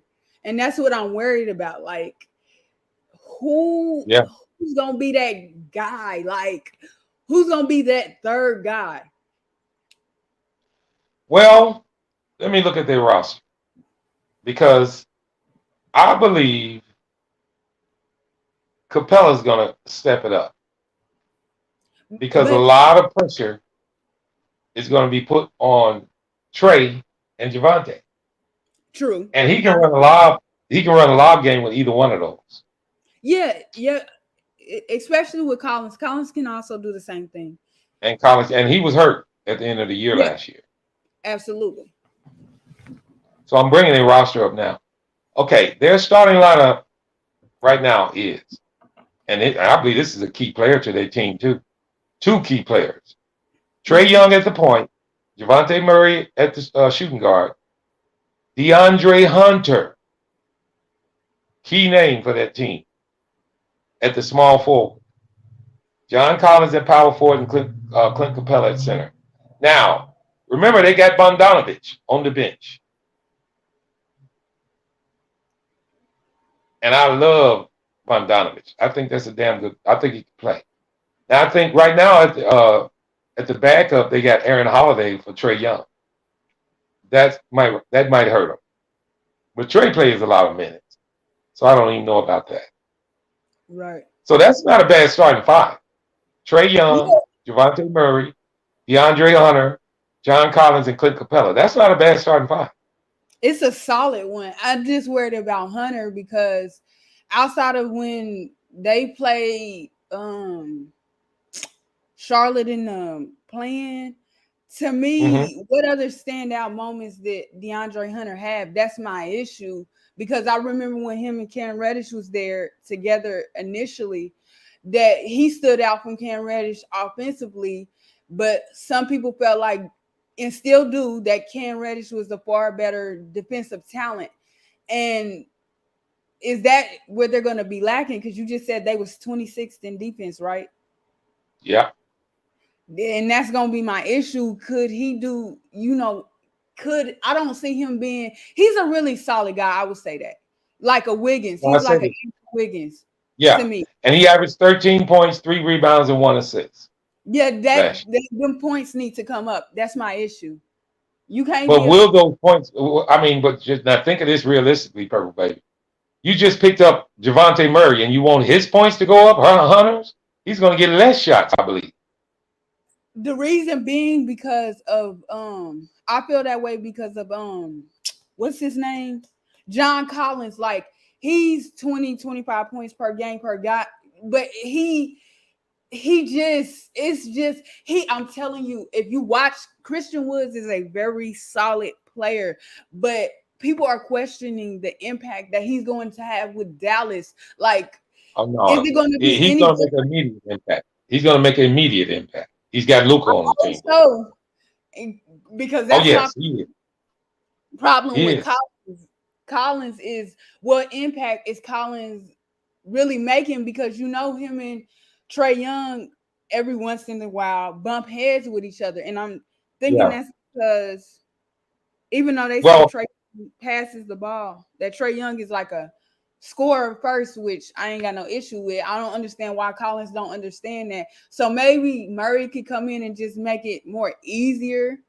Yeah, and to that point that you just brought up about Woods, I'm just going to touch on it for a second. I want to ask the chat and you, who was the lob threat for the Mavericks last year? They don't have one. They got one now. You know how good Luka is with the lob? Yeah. He's one of the best, which automatically gives you good field goal percentage. I just wanted to touch on that. And John Collins, he's averaging 16, 7, and 1. That's what I'm talking about. Like, I'm telling you, Marvin, they can't just have those two guys giving 25 points night in and night out. They need someone else. Like, to me, that's not acceptable. Well, and you know what else? I'm gonna bring it up because I'm gonna bring their stats back up. I just left out them, but I'm bringing them back up now. The key is what you mentioned earlier. Who they got rid of, remember, was Kevin Huerter and Gallinari. Right. Now, in return, I'm going to read their bench, the second unit out. Now, Aaron Holiday, Bogdanovich. Solid. Well, the reason I want to stop is because Aaron Holiday is nothing like Kevin Huerter. Yes, Maurice Harkless and Okiki, I don't know his last name. That's their second unit. It's nothing like it was last year. True. That's where they hurt me. Because they really got bad when they let those guys go. Now, their starting five is solid. But when it comes to that bench, you're only looking at Bogdanovich, and you can just start double-teaming him to get him out of the way. I think they're going to hurt right there. But I want to go back to that other stat that I had up here. Hang on one second. Okay, because I'm going to go through another team with you. Okay. Which is interesting. I'm going to do hang on one second. I'm going to do the Toronto Raptors. Okay. All right. The Raptors' regular season record was 48-34. Mm-hmm. They were 27th in pace at 96.6 points. At 96.6. Their offensive rating, they were 15th in the league, but they were 9th in defense. They were a plus minus of 2.2. Now, additions and subtractions. Let me give them to you. Departures or who they lost, nobody. Well, they actually no, they didn't. They didn't lose. They didn't lose nobody. But they picked up Otto Porter Jr. What is that about?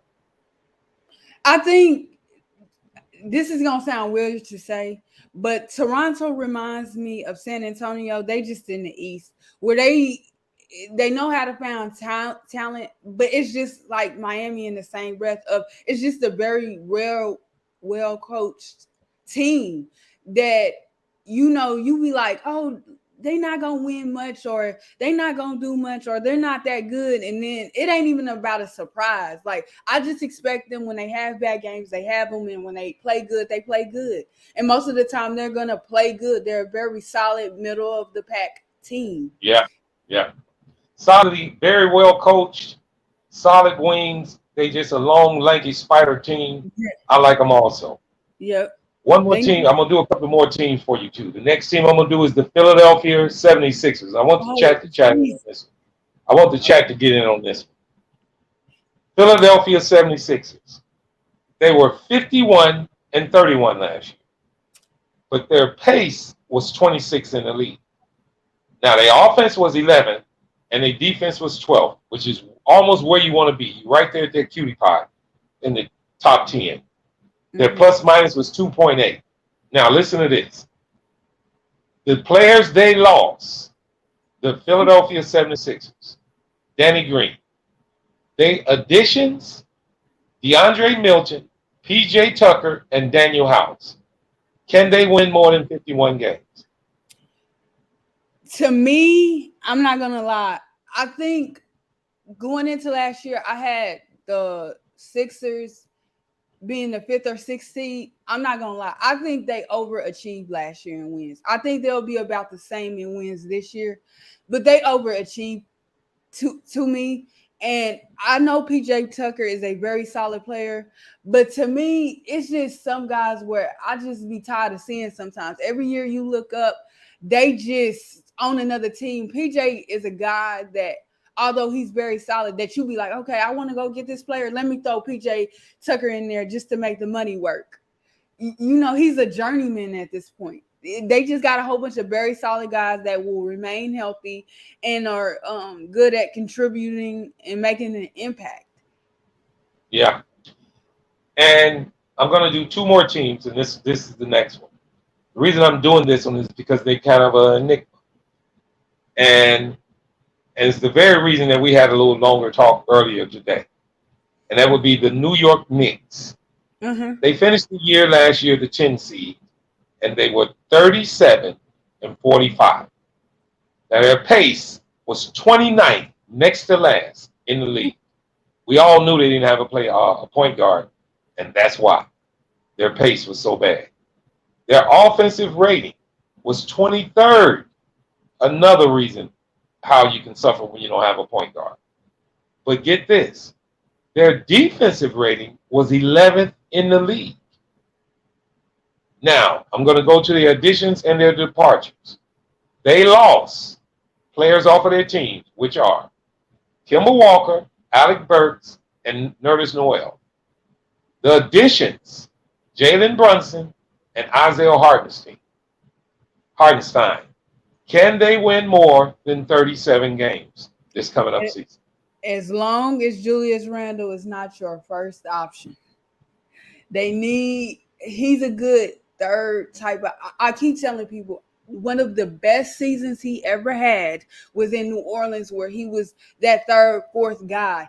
That's where the role he's good in. If you can find a way to make him not that first or even second guy, yes, this team can be good. But they don't have any guys besides Barrett and I would say Brunson that's, if you want to say better than him. I don't. They could get 40 wins. I don't know. I don't think they will. I say they're about. So you only giving them 3 extra wins with the addition of Jalen Brunson. Yes, because the thing is, you have Julius. Like I said, if there's a way that Randall can be a third or fourth option, because at the third or fourth option, he can still give you 20 points. That's how good he is as a player, but he is not a good second option type of guy. The reason why I say the best I ever seen from him was in New Orleans. I think that team had Rondo on there and Holiday.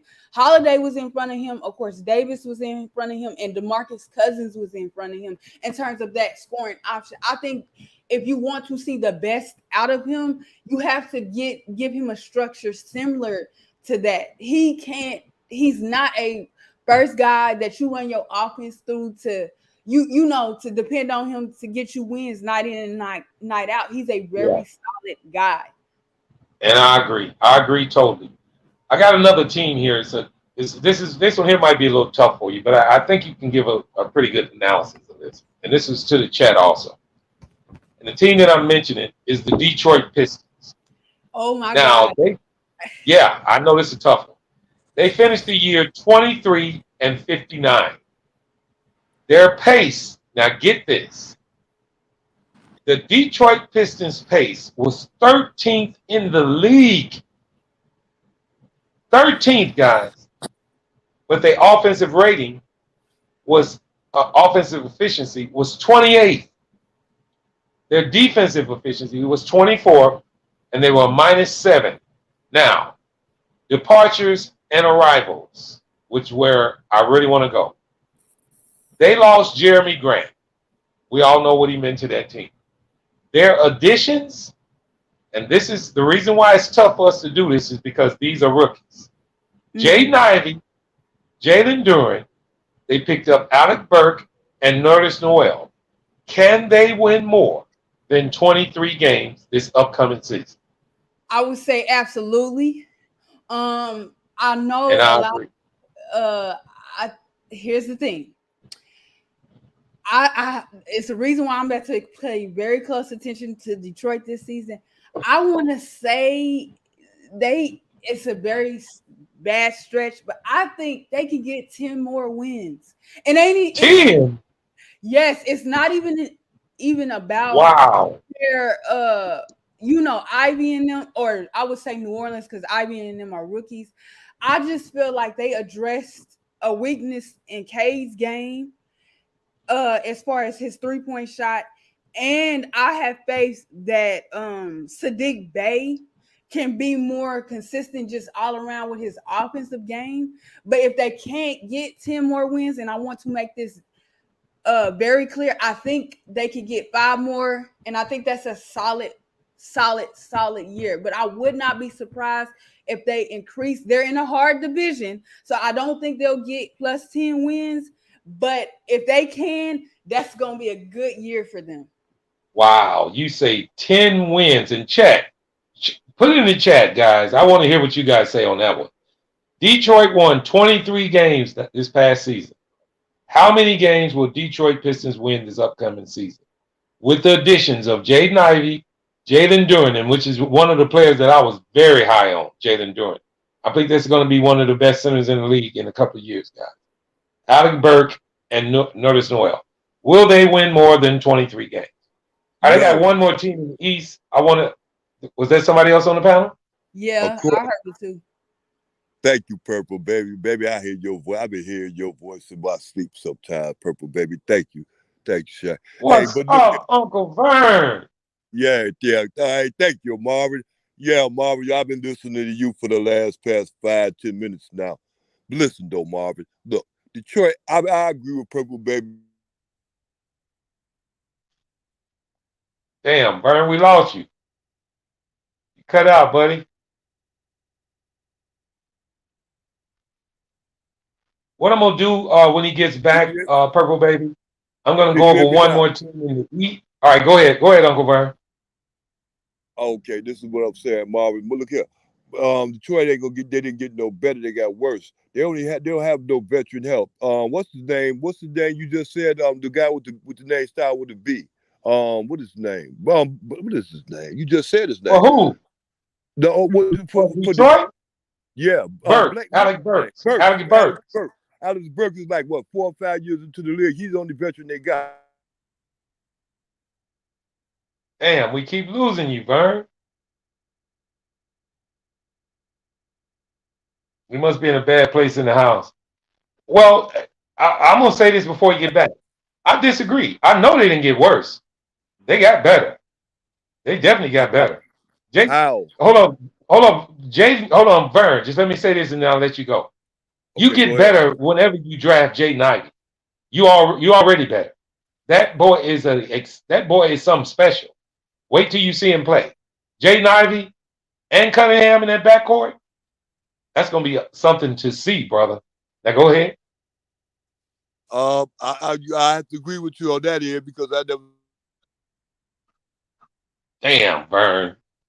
You gotta get on top of the house, I guess, man.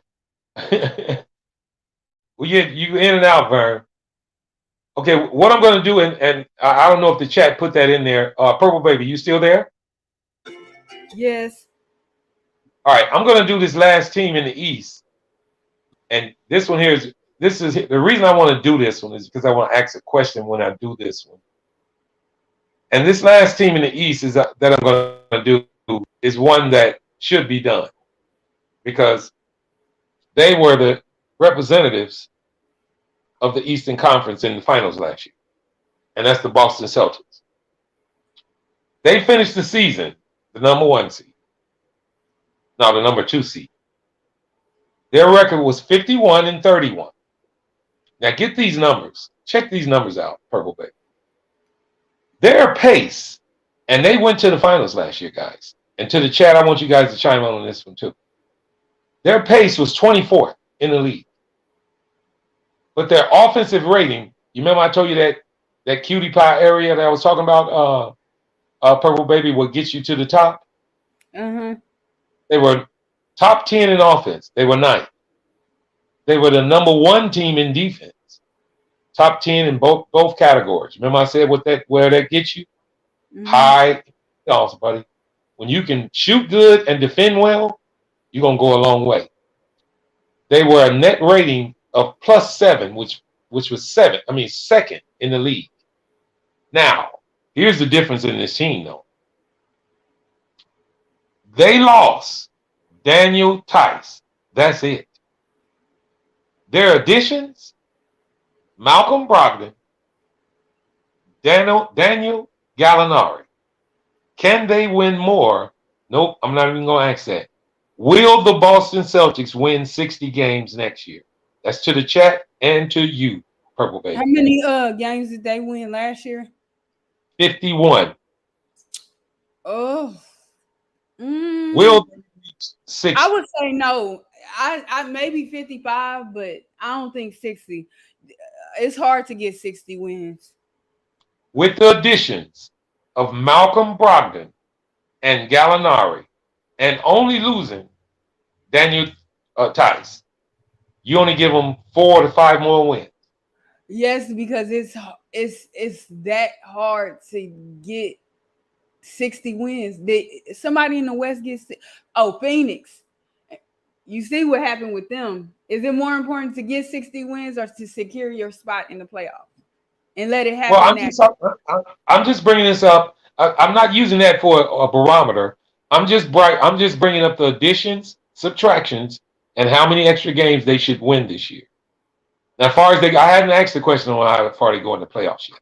I just want your answer from: will they win? How many extra games will they win with the additions and subtractions of their team?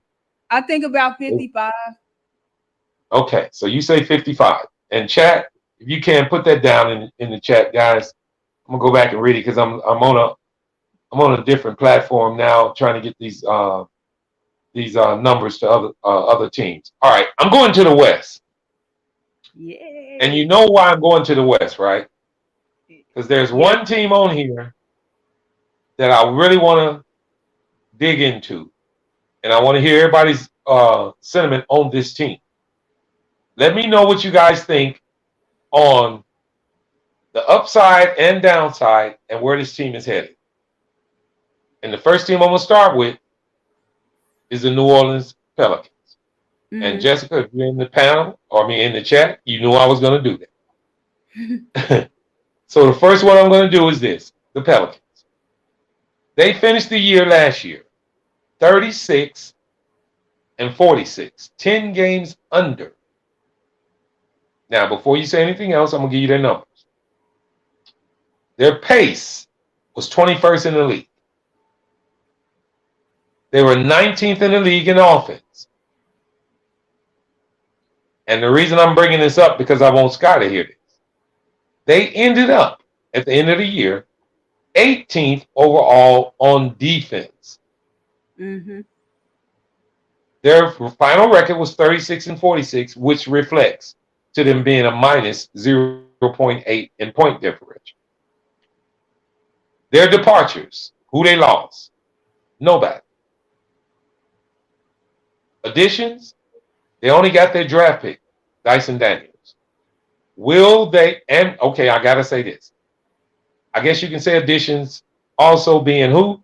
Zion Williams. They won 36 games last year, and this is to the chat also.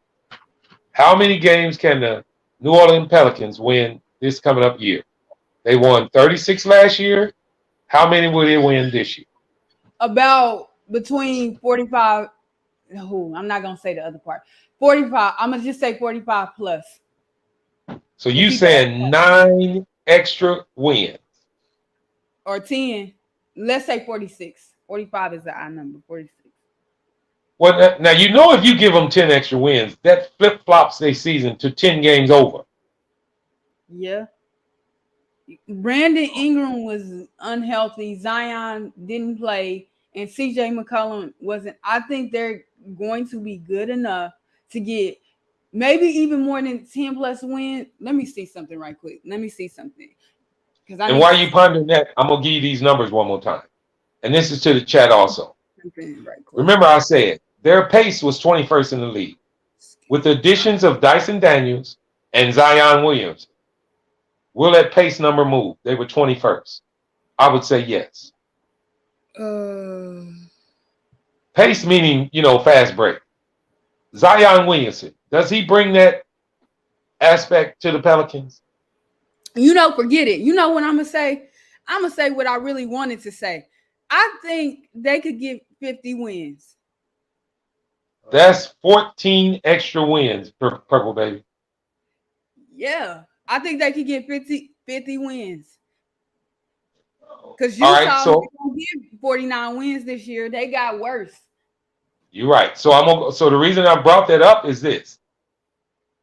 With the additions of Dyson Daniels and Zion Williams, their pace was 21st last year. Does that change? Yeah, it's going to change. Well, wait a minute. Do you mean higher or lower? Is Zion Williamson a fast-paced player? Yes. Okay. So you figure they pace from being 21st in the league can go to what? 15th, 14th? Top 10.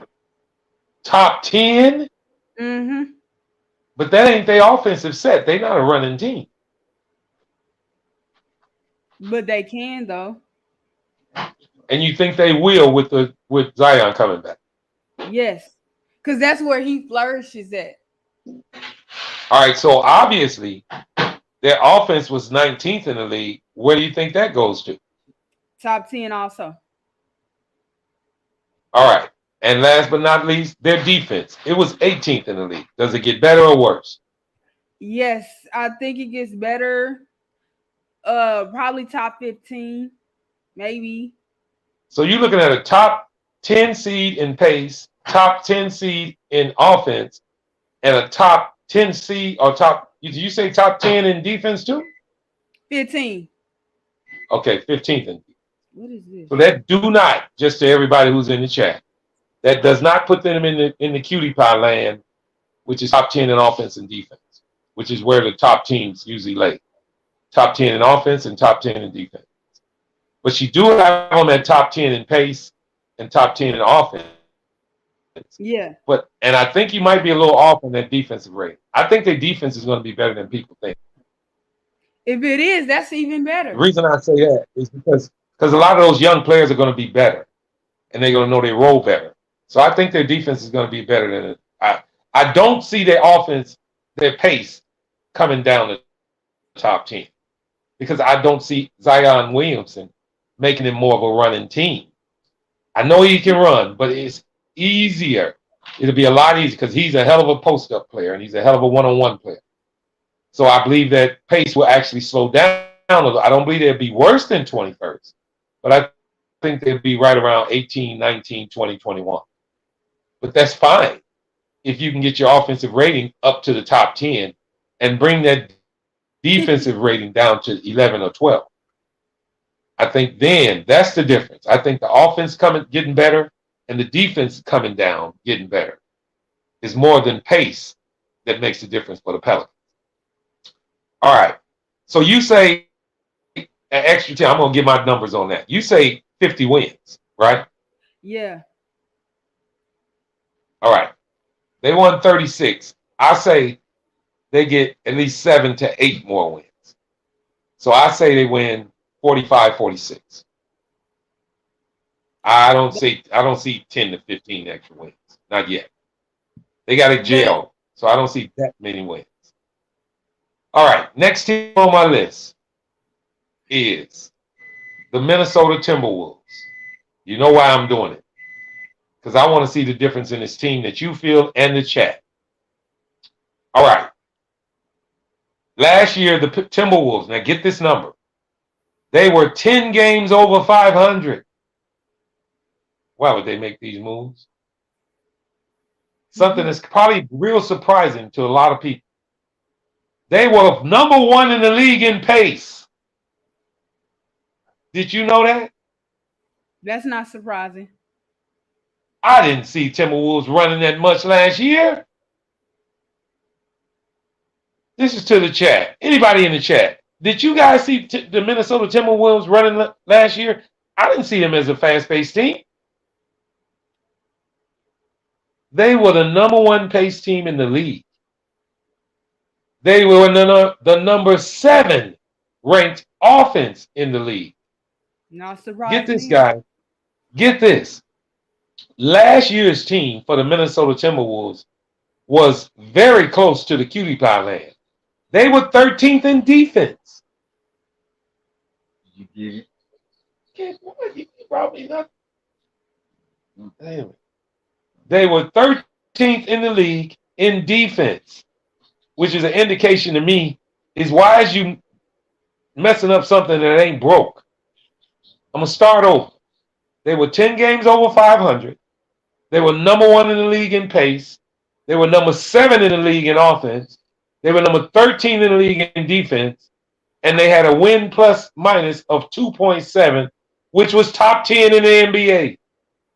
Why would you mess with this? All right, going on. The players they lost: Patrick Beverly, Jarrett Vanderbilt, Malik Beasley. They lost more than that. They lost more than that. They didn't put them all on there. They lost more than that. Put it over there. I'm sorry, guys. Okay.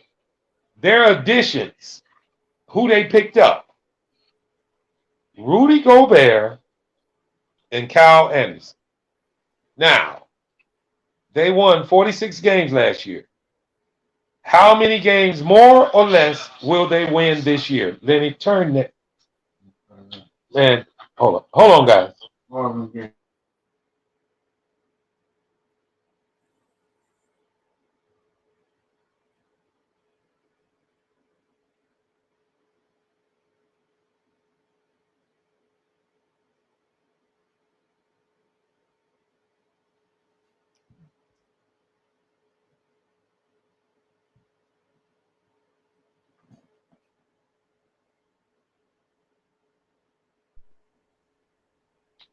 Okay, guys, I'm back. Now, the Minnesota Timberwolves were 46 and 36. Their pace was number 1 in the league. They were the 7th ranked offensive team in the league. They were ranked 13th on defense. They had a plus minus of 2.7. They were top 10. They were the 10th best plus minus team in the league. They changed it, guys. They lost Patrick Beverly, Jaron Vanderbilt, and Malik Beasley. Their returns were Rudy Gobert and Kyle Anderson. Will they win more than 46 games this upcoming season? To the chat and to you, Purple Baby. I think it's possible, but I think they're the new Jazz. They're a regular season team. My issue is they don't have that bona fide facilitator, and I'm expecting I was about to call him Gordon, Anthony to be better. Yeah, Anthony Edwards to be better. I think D'Angelo Russell is going to have a huge problem because I think they're going to make him just stand around, be a pass first guy, and this defender, this all-world defensive guy, and he's not going to like that. So when people be like, "Oh, they're going to be so much better," first of all, they ain't even got a bench. That's first of all. They got worse to me.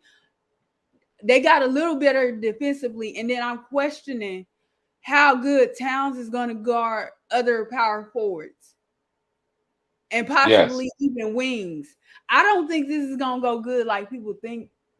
I wouldn't be surprised if they're about the same, but if they could get 50 wins, it's cool, but I don't. So, all right. So the reason I'm bringing it up, Purple Baby, and this is to the chat also. I want you guys' sentiment on this. When you win 10 games, when you be 10 games over, when you number 1 in the league in pace, you're number 7 in the league in offense, you're number 13 in the league in defense, and you 10th in the league in points, plus and minus. Do you knee-jerk reaction and give up all of those draft picks, all of your future, to get a Rudy Gobert and figure you're supposed to be that much better?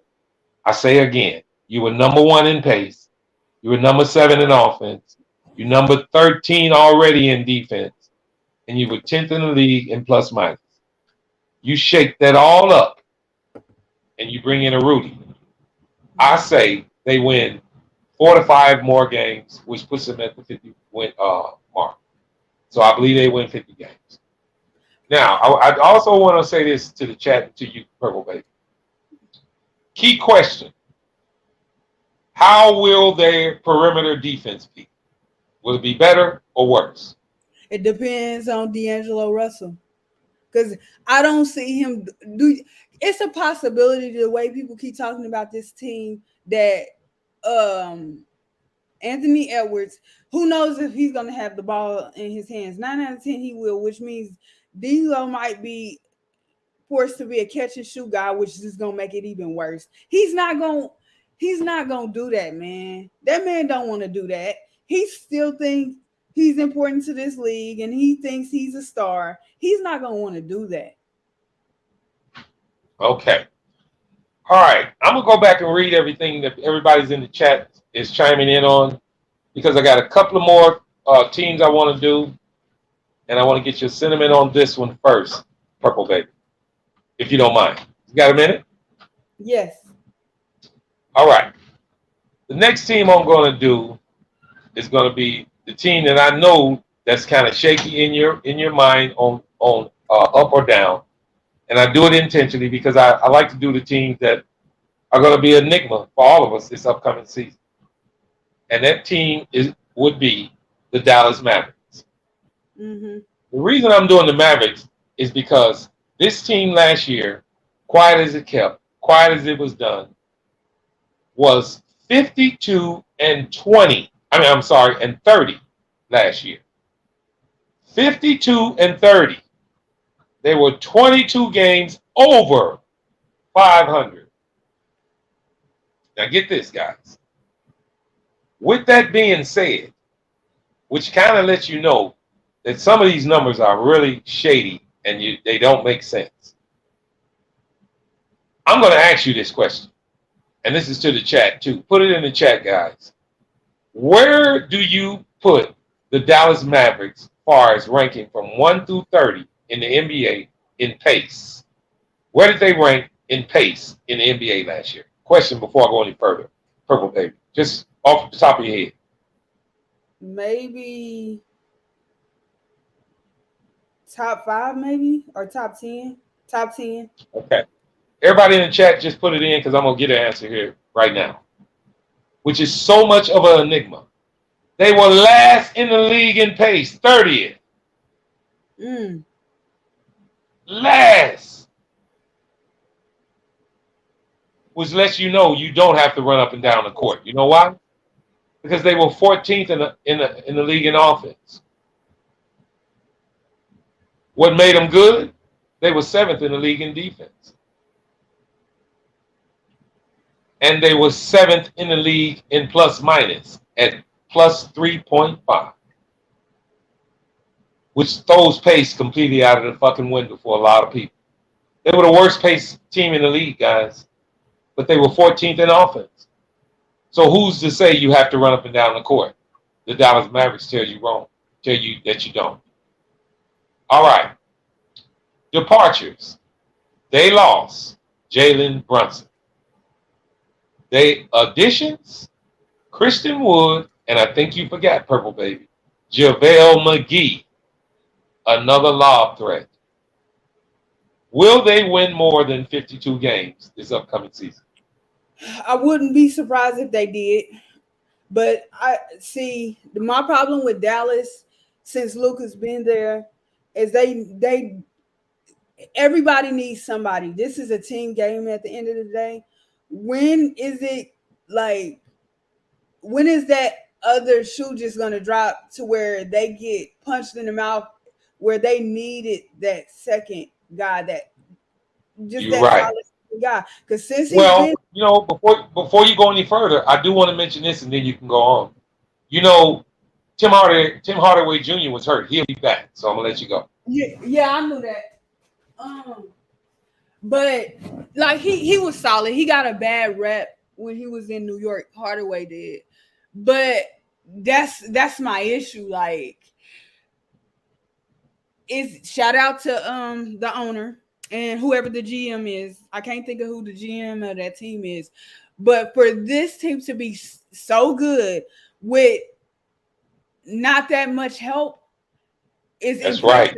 It is impressive to me because once again, when that other shoe drops, can he still not only get 50 wins, but where is this team going to be seated in the playoffs? But to me, Dallas has always done that because even when Dirk was there, they were doing that.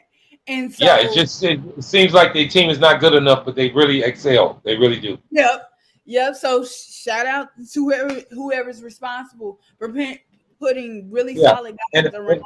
And as I do these, I'm going to give you, because I usually chop these down. I always have a question in my mind when I do these about teams, because my question to them is the same thing that you just said. Can they find new sources of offense? Who's going to be the number 2? And it's so ironic. That was my question to the team, and it was yours also. So kudos to you. I like that. All right, next team.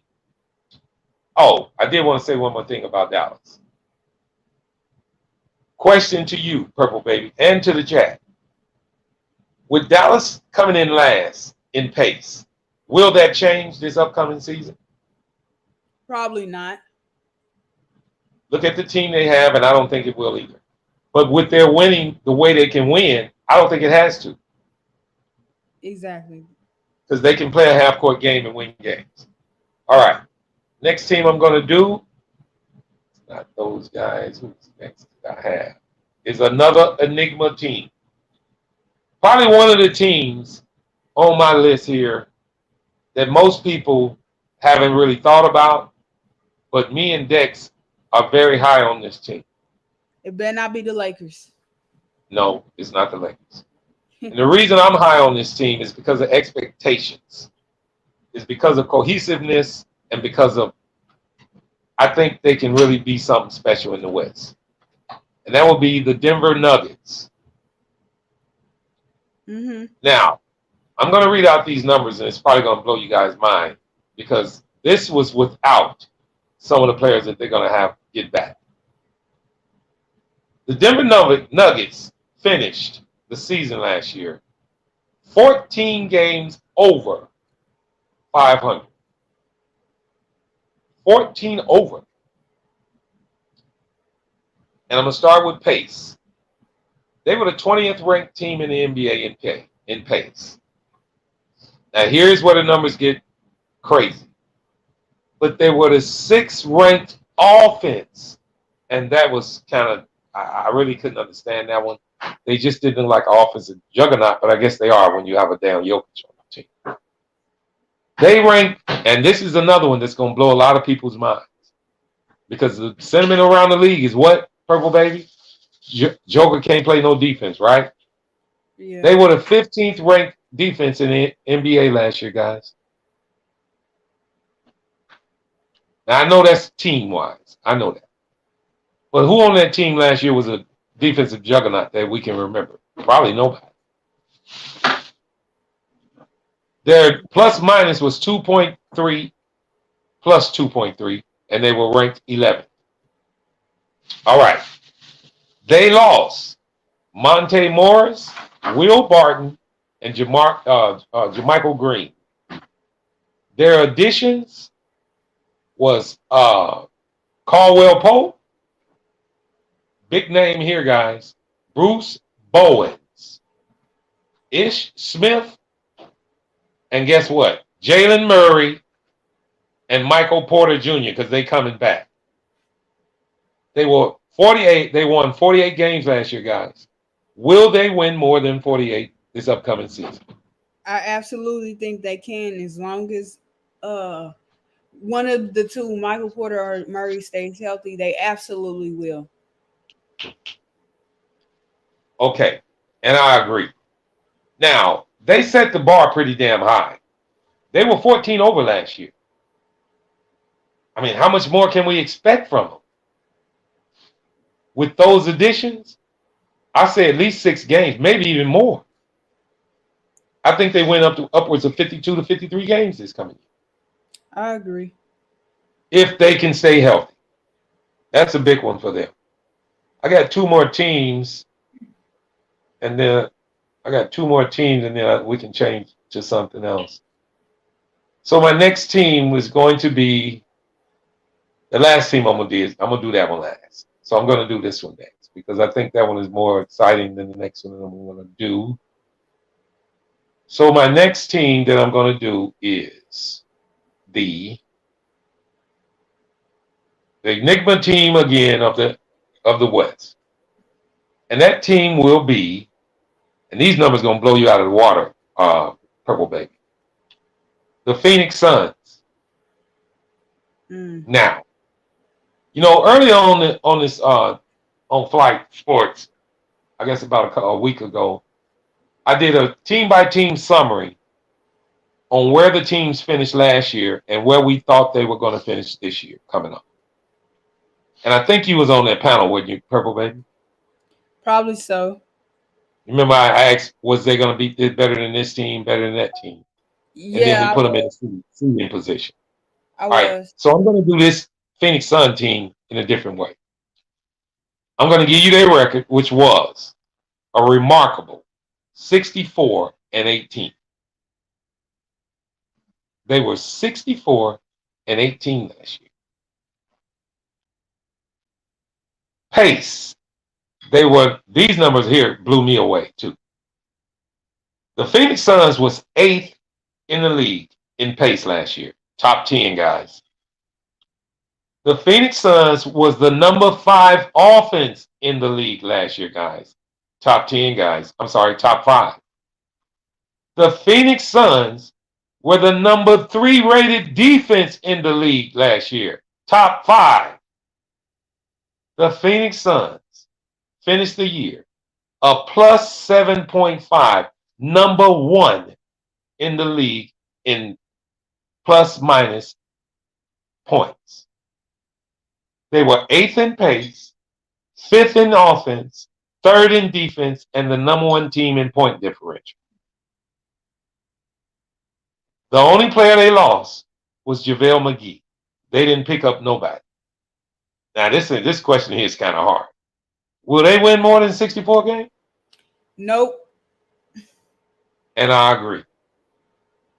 But what do they have to change, Purple Baby? They were 8th in pace, 5th in offense, 3rd in defense, and 1st in point differential. What do they have to change? Nothing.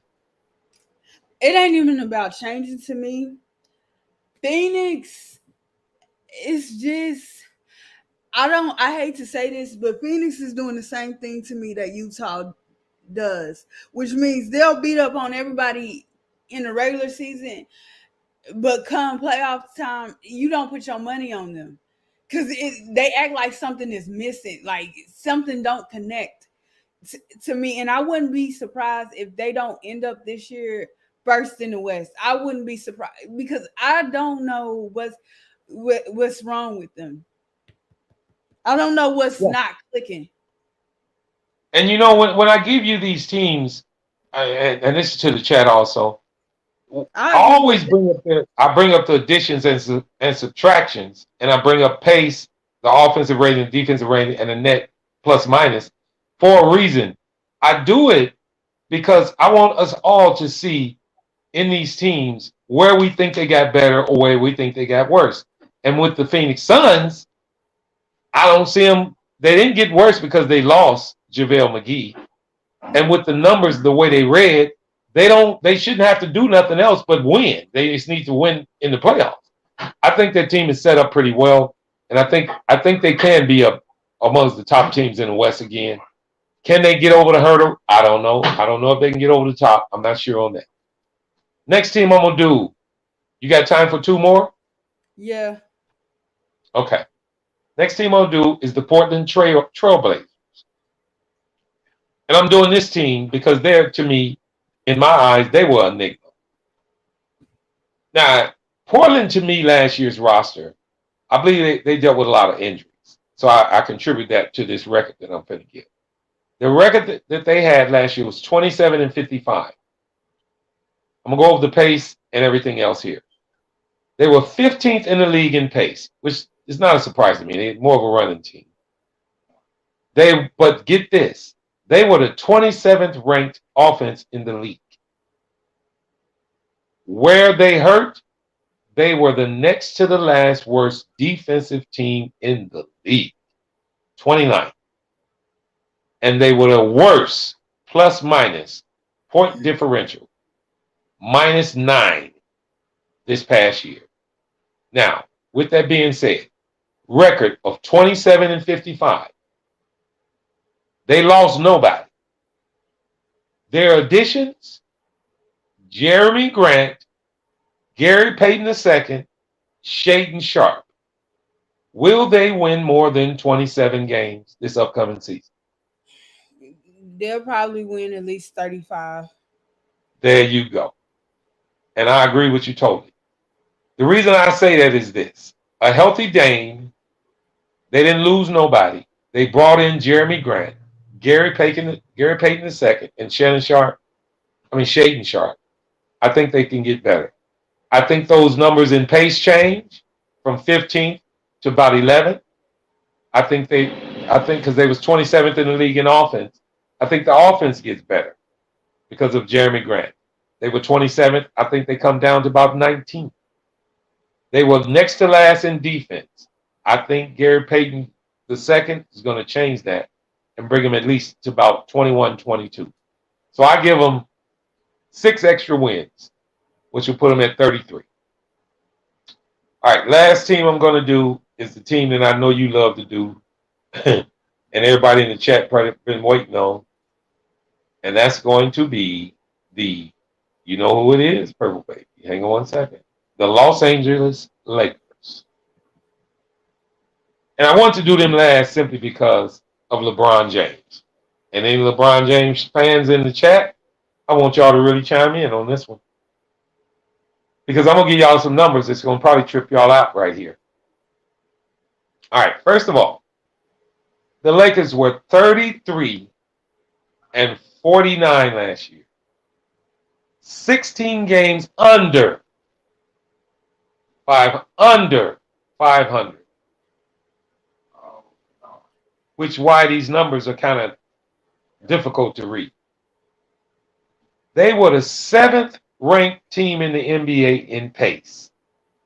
Can you believe that, Purple Baby? That's not surprising. Russell Westbrook was on that team. There you go. Did they look like a running team, Chat, or Purple Baby? I mean, I don't really mess with LeBron like that, so I ain't even gonna lie. I ain't watched them. I haven't watched the Lakers in a while, but that's it's Russell's play style. Any team but that and to that, what you're saying, they were a fast-paced team last year. Yeah. LeBron James led the league in fast break points. That ain't surprising either. That's something he's been very good at throughout his career. But where the ship goes awry is this. They were the 22nd ranked offense while being the 7th ranked pace team in the league. So obviously, see, when you look at these numbers, when you look at the offensive rating and then the pace that you're running, it shows you what you should do. Which means to me, they need to slow the ball down. If you got the 22nd ranked offense, why are you running so much? Because obviously, it's not working. It's not good. It's not conducive to winning for the team. Another factor, they were 21st in defense. And then the main factor, they were 22nd in point differential at a minus 2.9. Now, I wrote this down in joking because I wanted Dex to be on this panel when I did this. I really wanted to do this with about 8 or 9 guys on the panel, but you are just fine because you're giving some great answers. They lost Malik Monk, and I put behind that most of the old guys, meaning all the older guys. They lost those guys. Their additions, Lonnie Walker the 6th, Thomas Bryant,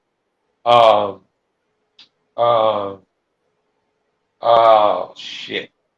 He played with the Bulls last year. Troy Brown. Troy Brown Jr. And I didn't put all of it because they had made a couple more moves. But those 3. Now, with the numbers I just gave you, additions and subtractions, will the Lakers win more than 33 games? They were 16 under last year. Will they be better than 33 and 49? Yes, they will. And with a healthy team, I think they will too. But they ain't winning no 50 like some of them fans think they are. No. I don't believe that either. I see the Lakers winning an extra maybe 6 games, which would put them at 39. And that's with the current roster. I want to make sure all Laker fans hear that. Yeah. I just don't see it changing but health, okay, I'm going to redo that. Because if the Lakers are healthy, with the additions and subtractions that they made, but if they're healthy, I think that automatically gives them 5 extra wins. And I think with the additions and subtractions, I think that gives them 5. So I'm going to give them 10 extra wins. So I think they win 43 games next year. My problem. Next thing. Go ahead. I was just about to say, my problem is Father Clock is undefeated. I don't know why they want to be so reliant on LeBron James still. This team, and I do agree with Laker fans when they say this team goes as far as Anthony Davis takes them. Healthy. That's what I mean by health. And that's what I meant by health. That don't mean LeBron ain't a good player and then he won't have production, but they salivating over, he's giving 30 points. I don't care about that. Is that conducive? Is his 30 points conducive to winning? That's right. But I really think the health of AD makes this team go and makes it stop. So I think with the addition of him being healthy, with the additional players they brought in, I can give them 10 games because I'm going with everything being okay with them. So I give them 10 extra wins. All right, next team I'm going to do is going to be, and I know I said that was it, but I do have this one I wanted to do to you because I think you have a great intake on this one. It's the Los Angeles Clippers. Mm-hmm. Now, I'm going to start off with their record, which was 2 games over 500, which is not bad considering the injuries they had. Now, I'm going to give these numbers. I'm going to give you additions and subtractions first before I go to their roundabout number. They lost Isaiah Hartenstein, and their addition was, we all know, John Wall. And the reason I did that is because I want to go to pace first. They had an addition of John Wall, and their pace last year was 19. Will that change, Purple Baby? It's a possibility that it can. All right. Oh, I'm sorry, because I didn't do all the additions. Don't forget a healthy Kawhi Leonard coming back. Now I start again. Additions: Kawhi Leonard, and John Wall. Last year's pace 19. Will it be higher? I mean, will it be? Will they run up? Will they be 19th in pace next year? Will it be? Will it be a better pace team? I don't know. I don't think they're a team that it, like what you said about Dallas, how they were still winning. I think it'll be okay if they were 19 again. That's how good the team is. All right, and that's a decent answer. Now, with the additions of John Wall and Kawhi Leonard, their offense was 25th in the league last year. Will that change? I think it will. Honestly. Now, Purple Baby. Well, hold up. I got to stop you. With a healthy Kawhi Leonard, that offensive rating is going to jump 12 fucking points. They'll be in the top 10 next year. As long as Paul George do not take the last shot. And I'm saying this with the thoughts that everybody's healthy. Yes. They were 25th. I think they moved at least 12 spots up to about 13th, 11th, 10th, or 12th. Yeah. And that's with better even things coming if they stick together. Now, this is an enigma to me. They were the 8th ranked defense in the league last year. You find that surprising? I'm disappointed that they wasn't. Well, the reason I'm saying that is this. It's because if I move them 13 spots up on offense, that almost puts them in the cutie pie hole, which is the top 10 on offense and top 10 on defense, which means they are one of the top teams in the NBA. They disappoint me top 5. Because of Kawhi. That's because if it's a healthy Kawhi, that brings their offense way better than 25th in the league. Yeah. And their defense should even be better. And they were 8th in the league. I don't think they need to move their pace at 19, but I know they need to move their offensive rating, and their defense is fine. It was already at 8. So I think, and last but not least, I'm going to ask you first and the chat, for the Clippers, guys. They won 42 games last year. With a healthy Clippers roster, will they win more than 42 games? Absolutely. That's a 50-win team. I forgot. Yes. I forgot the last time somebody said the West from 1 through 8 had like almost everybody had 48 wins. 48 plus wins, basically 50 wins. Everybody kind of had 50 wins. The lowest seed, because I know Carmelo Anthony was still in Denver at that time, and I think Chauncey Billups was there.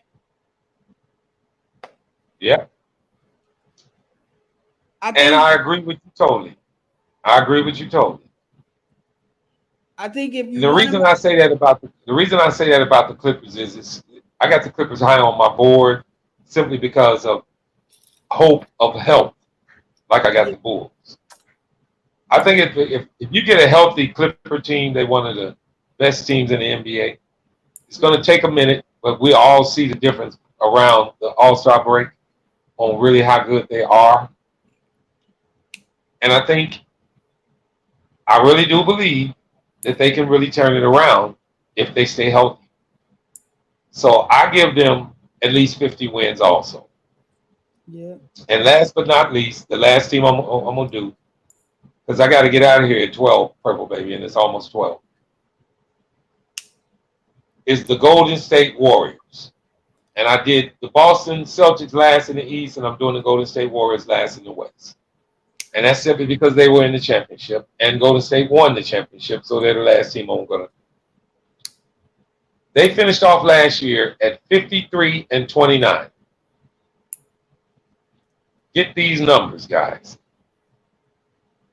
In the regular season, they were 15th in the league in pace. Can you believe that, Purple Baby? That's not They were in the surprising. middle of the pack in pace. It seemed like they were higher than that. That don't surprise me though. I don't know why But they people seem like they, if like any that. team like Phoenix, I would think Golden State would be in the top 10 in pace, wouldn't you? Nah, they've never. You don't see it? You don't see them as a running team. Nah. It might look that way because of the amount of threes Curry shoots, but nah. I don't know why. I just felt that they were. I'm I felt telling that they you, really Curry were a top pace team.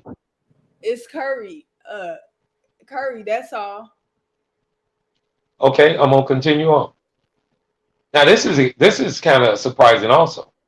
They were the 16th best offense in the league last year in the regular season, guys. They were ranked 16th. Mm-hmm. Now, could you see that? Yes, because I was aware of. They said this was Curry's one of his bad shooting years just for the season. So yeah, that's not Okay. surprising. He didn't shoot it the ball very well. Yeah, and also this number here, I think I followed it all year. I'm pretty sure I did, but it was more surprising to me than anything. They were the second ranked defensive team in the league last year. Did you see that? That's kind of surprising, and I know Wiggins had a lot to do that. But shout out to Draymond for being the leader on that team vocally and the defensive leader, and Wiggins stepping up and being a better defender. You're right. And which goes back to the points where I made on Phoenix. I mean, I don't know which team I made that on but what I'm getting at is this. With them being ranked 15th in pace, 16th in total offense, they were the number 14 in plus minus at plus 5.5 in the NBA. They were the fourth best team in outscoring their opponents, which wins games, obviously. Mm-hmm. Now, the players they lost, Otto Porter Jr. and Gary Payton II. The players they received, they picked up, JaMychal Green and Dante DiVincenzo. They won 53 games last year, Purple Bay. Mm-hmm. Can they win more than 53 this upcoming season? It's definitely possible. I'm not gonna lie. It's definitely possible that they can get more than 53. Now But remember, they lost Otto Porter Jr. and Gary Payton. They picked up JaMychal Green and Dante DiVincenzo. Yeah, it's just here's the key thing for me. They said James Wiseman evidently is supposed to be coming in and playing. But to me, more importantly, it depends on the growth and the development of one player to me, and that's Kuminga. How far he grows as not just a defender, but an offensive player, and then just putting it all together. And Moses Moody being more solid, because the thing is, I don't see, I think it's the following year, if I'm correct, Jordan Poole coming back to this team if Moody steps up, and or Wiggins, because they were saying how no team has ever really went 200 plus million into the luxury tax, and if they bring back all those players, they will be 200 plus million into the luxury tax. And I agree. And before I go, I did want to say, I think I'm a little tossed up with Golden State because they surprised me this year. They really did. It's not that I really picked any other team to come out of the West over them. I just didn't see them being able to, because they actually went through the playoffs with pretty much ease. And I believe that winning pedigree kicked in the playoffs, and it was easy for them guys. And I believe their presence kind of made the wins easier for them too, because the other teams were kind of intimidated. So I think they can win. I don't think they need to win no more than 55 to 58 games. They play better in the playoffs than they do in the regular season. So I think that they just stay the same. I think that now, with them being the number 2 ranked defense in the league and losing Gary Payton II, I think that is key. I think that'll make a difference on the team. I think it'll be a glaring hole that they didn't know they were going to miss. So I say, if they won 53 last year, that I can see them winning at least 55 to 58 this upcoming season. And with that being said, guys, I think I got one more. It's 12 o'clock, but I can wait till about 12:05. So I did want to do one more thing here. I wanted to do a summary on ending with my boys being the Chicago Bulls. I'm going to bring up some numbers. I'm sorry, go ahead. Go ahead, Marvin. Keep cooking. Bring up the numbers.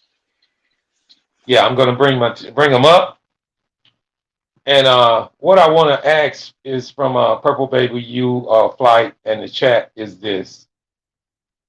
I want to ask, because I'm doing all of these numbers and all these teams with the hope that every one of these teams are completely healthy. And the current rosters that they actually have right now. The reason I do that is because this is the expectation I have of my team, because this is my team when they're fully healthy and fully rostered in every slot. I wanted to ask this question first to you, Purple Baby, and to the chat. Second unit for the Bulls: Goran Dragic, Alex Caruso, Javonte Green, Derrick Jones Jr., Andre Drummond. Is that a top second team in the NBA? I don't think so. Maybe. Purple Baby? Purple Baby's not here. Oh, she gone. Yeah, we about to shut down too. Okay. But yeah, I just want to ask the last question to the chat. That Goran Dragic, Alex Caruso, Javonte Green, Derrick Jones Jr., and Andre Drummond. Is that a top 10 second team in the NBA? Tonight's been great, Flight. I know we're a lot of the guys here, but I really wanted to get all the guys. I got another thing I'm gonna try for tomorrow if all the guys are here. But I appreciate you a lot, Flight. You know that, brother. Yeah, most definitely. I appreciate you, Marvin. I'll pull up tomorrow, man. You know what we're gonna do. We're gonna shut it down. It's Flight Sports. All right, guys. Y'all take it easy, man. Yeah, check out the content. We're putting out a whole lot of content. It's Flight Sports. Flight Sports TV, man. That's my dude. I rolls with him. You heard what the man said. It's Flight Sports TV.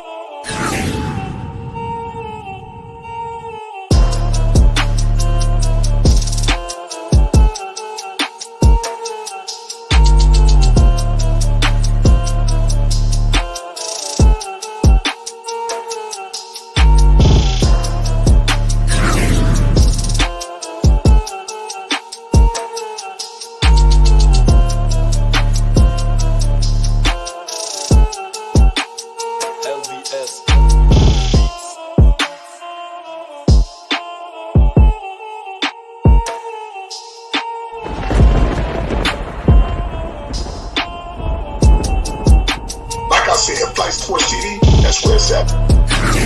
Flight Sports.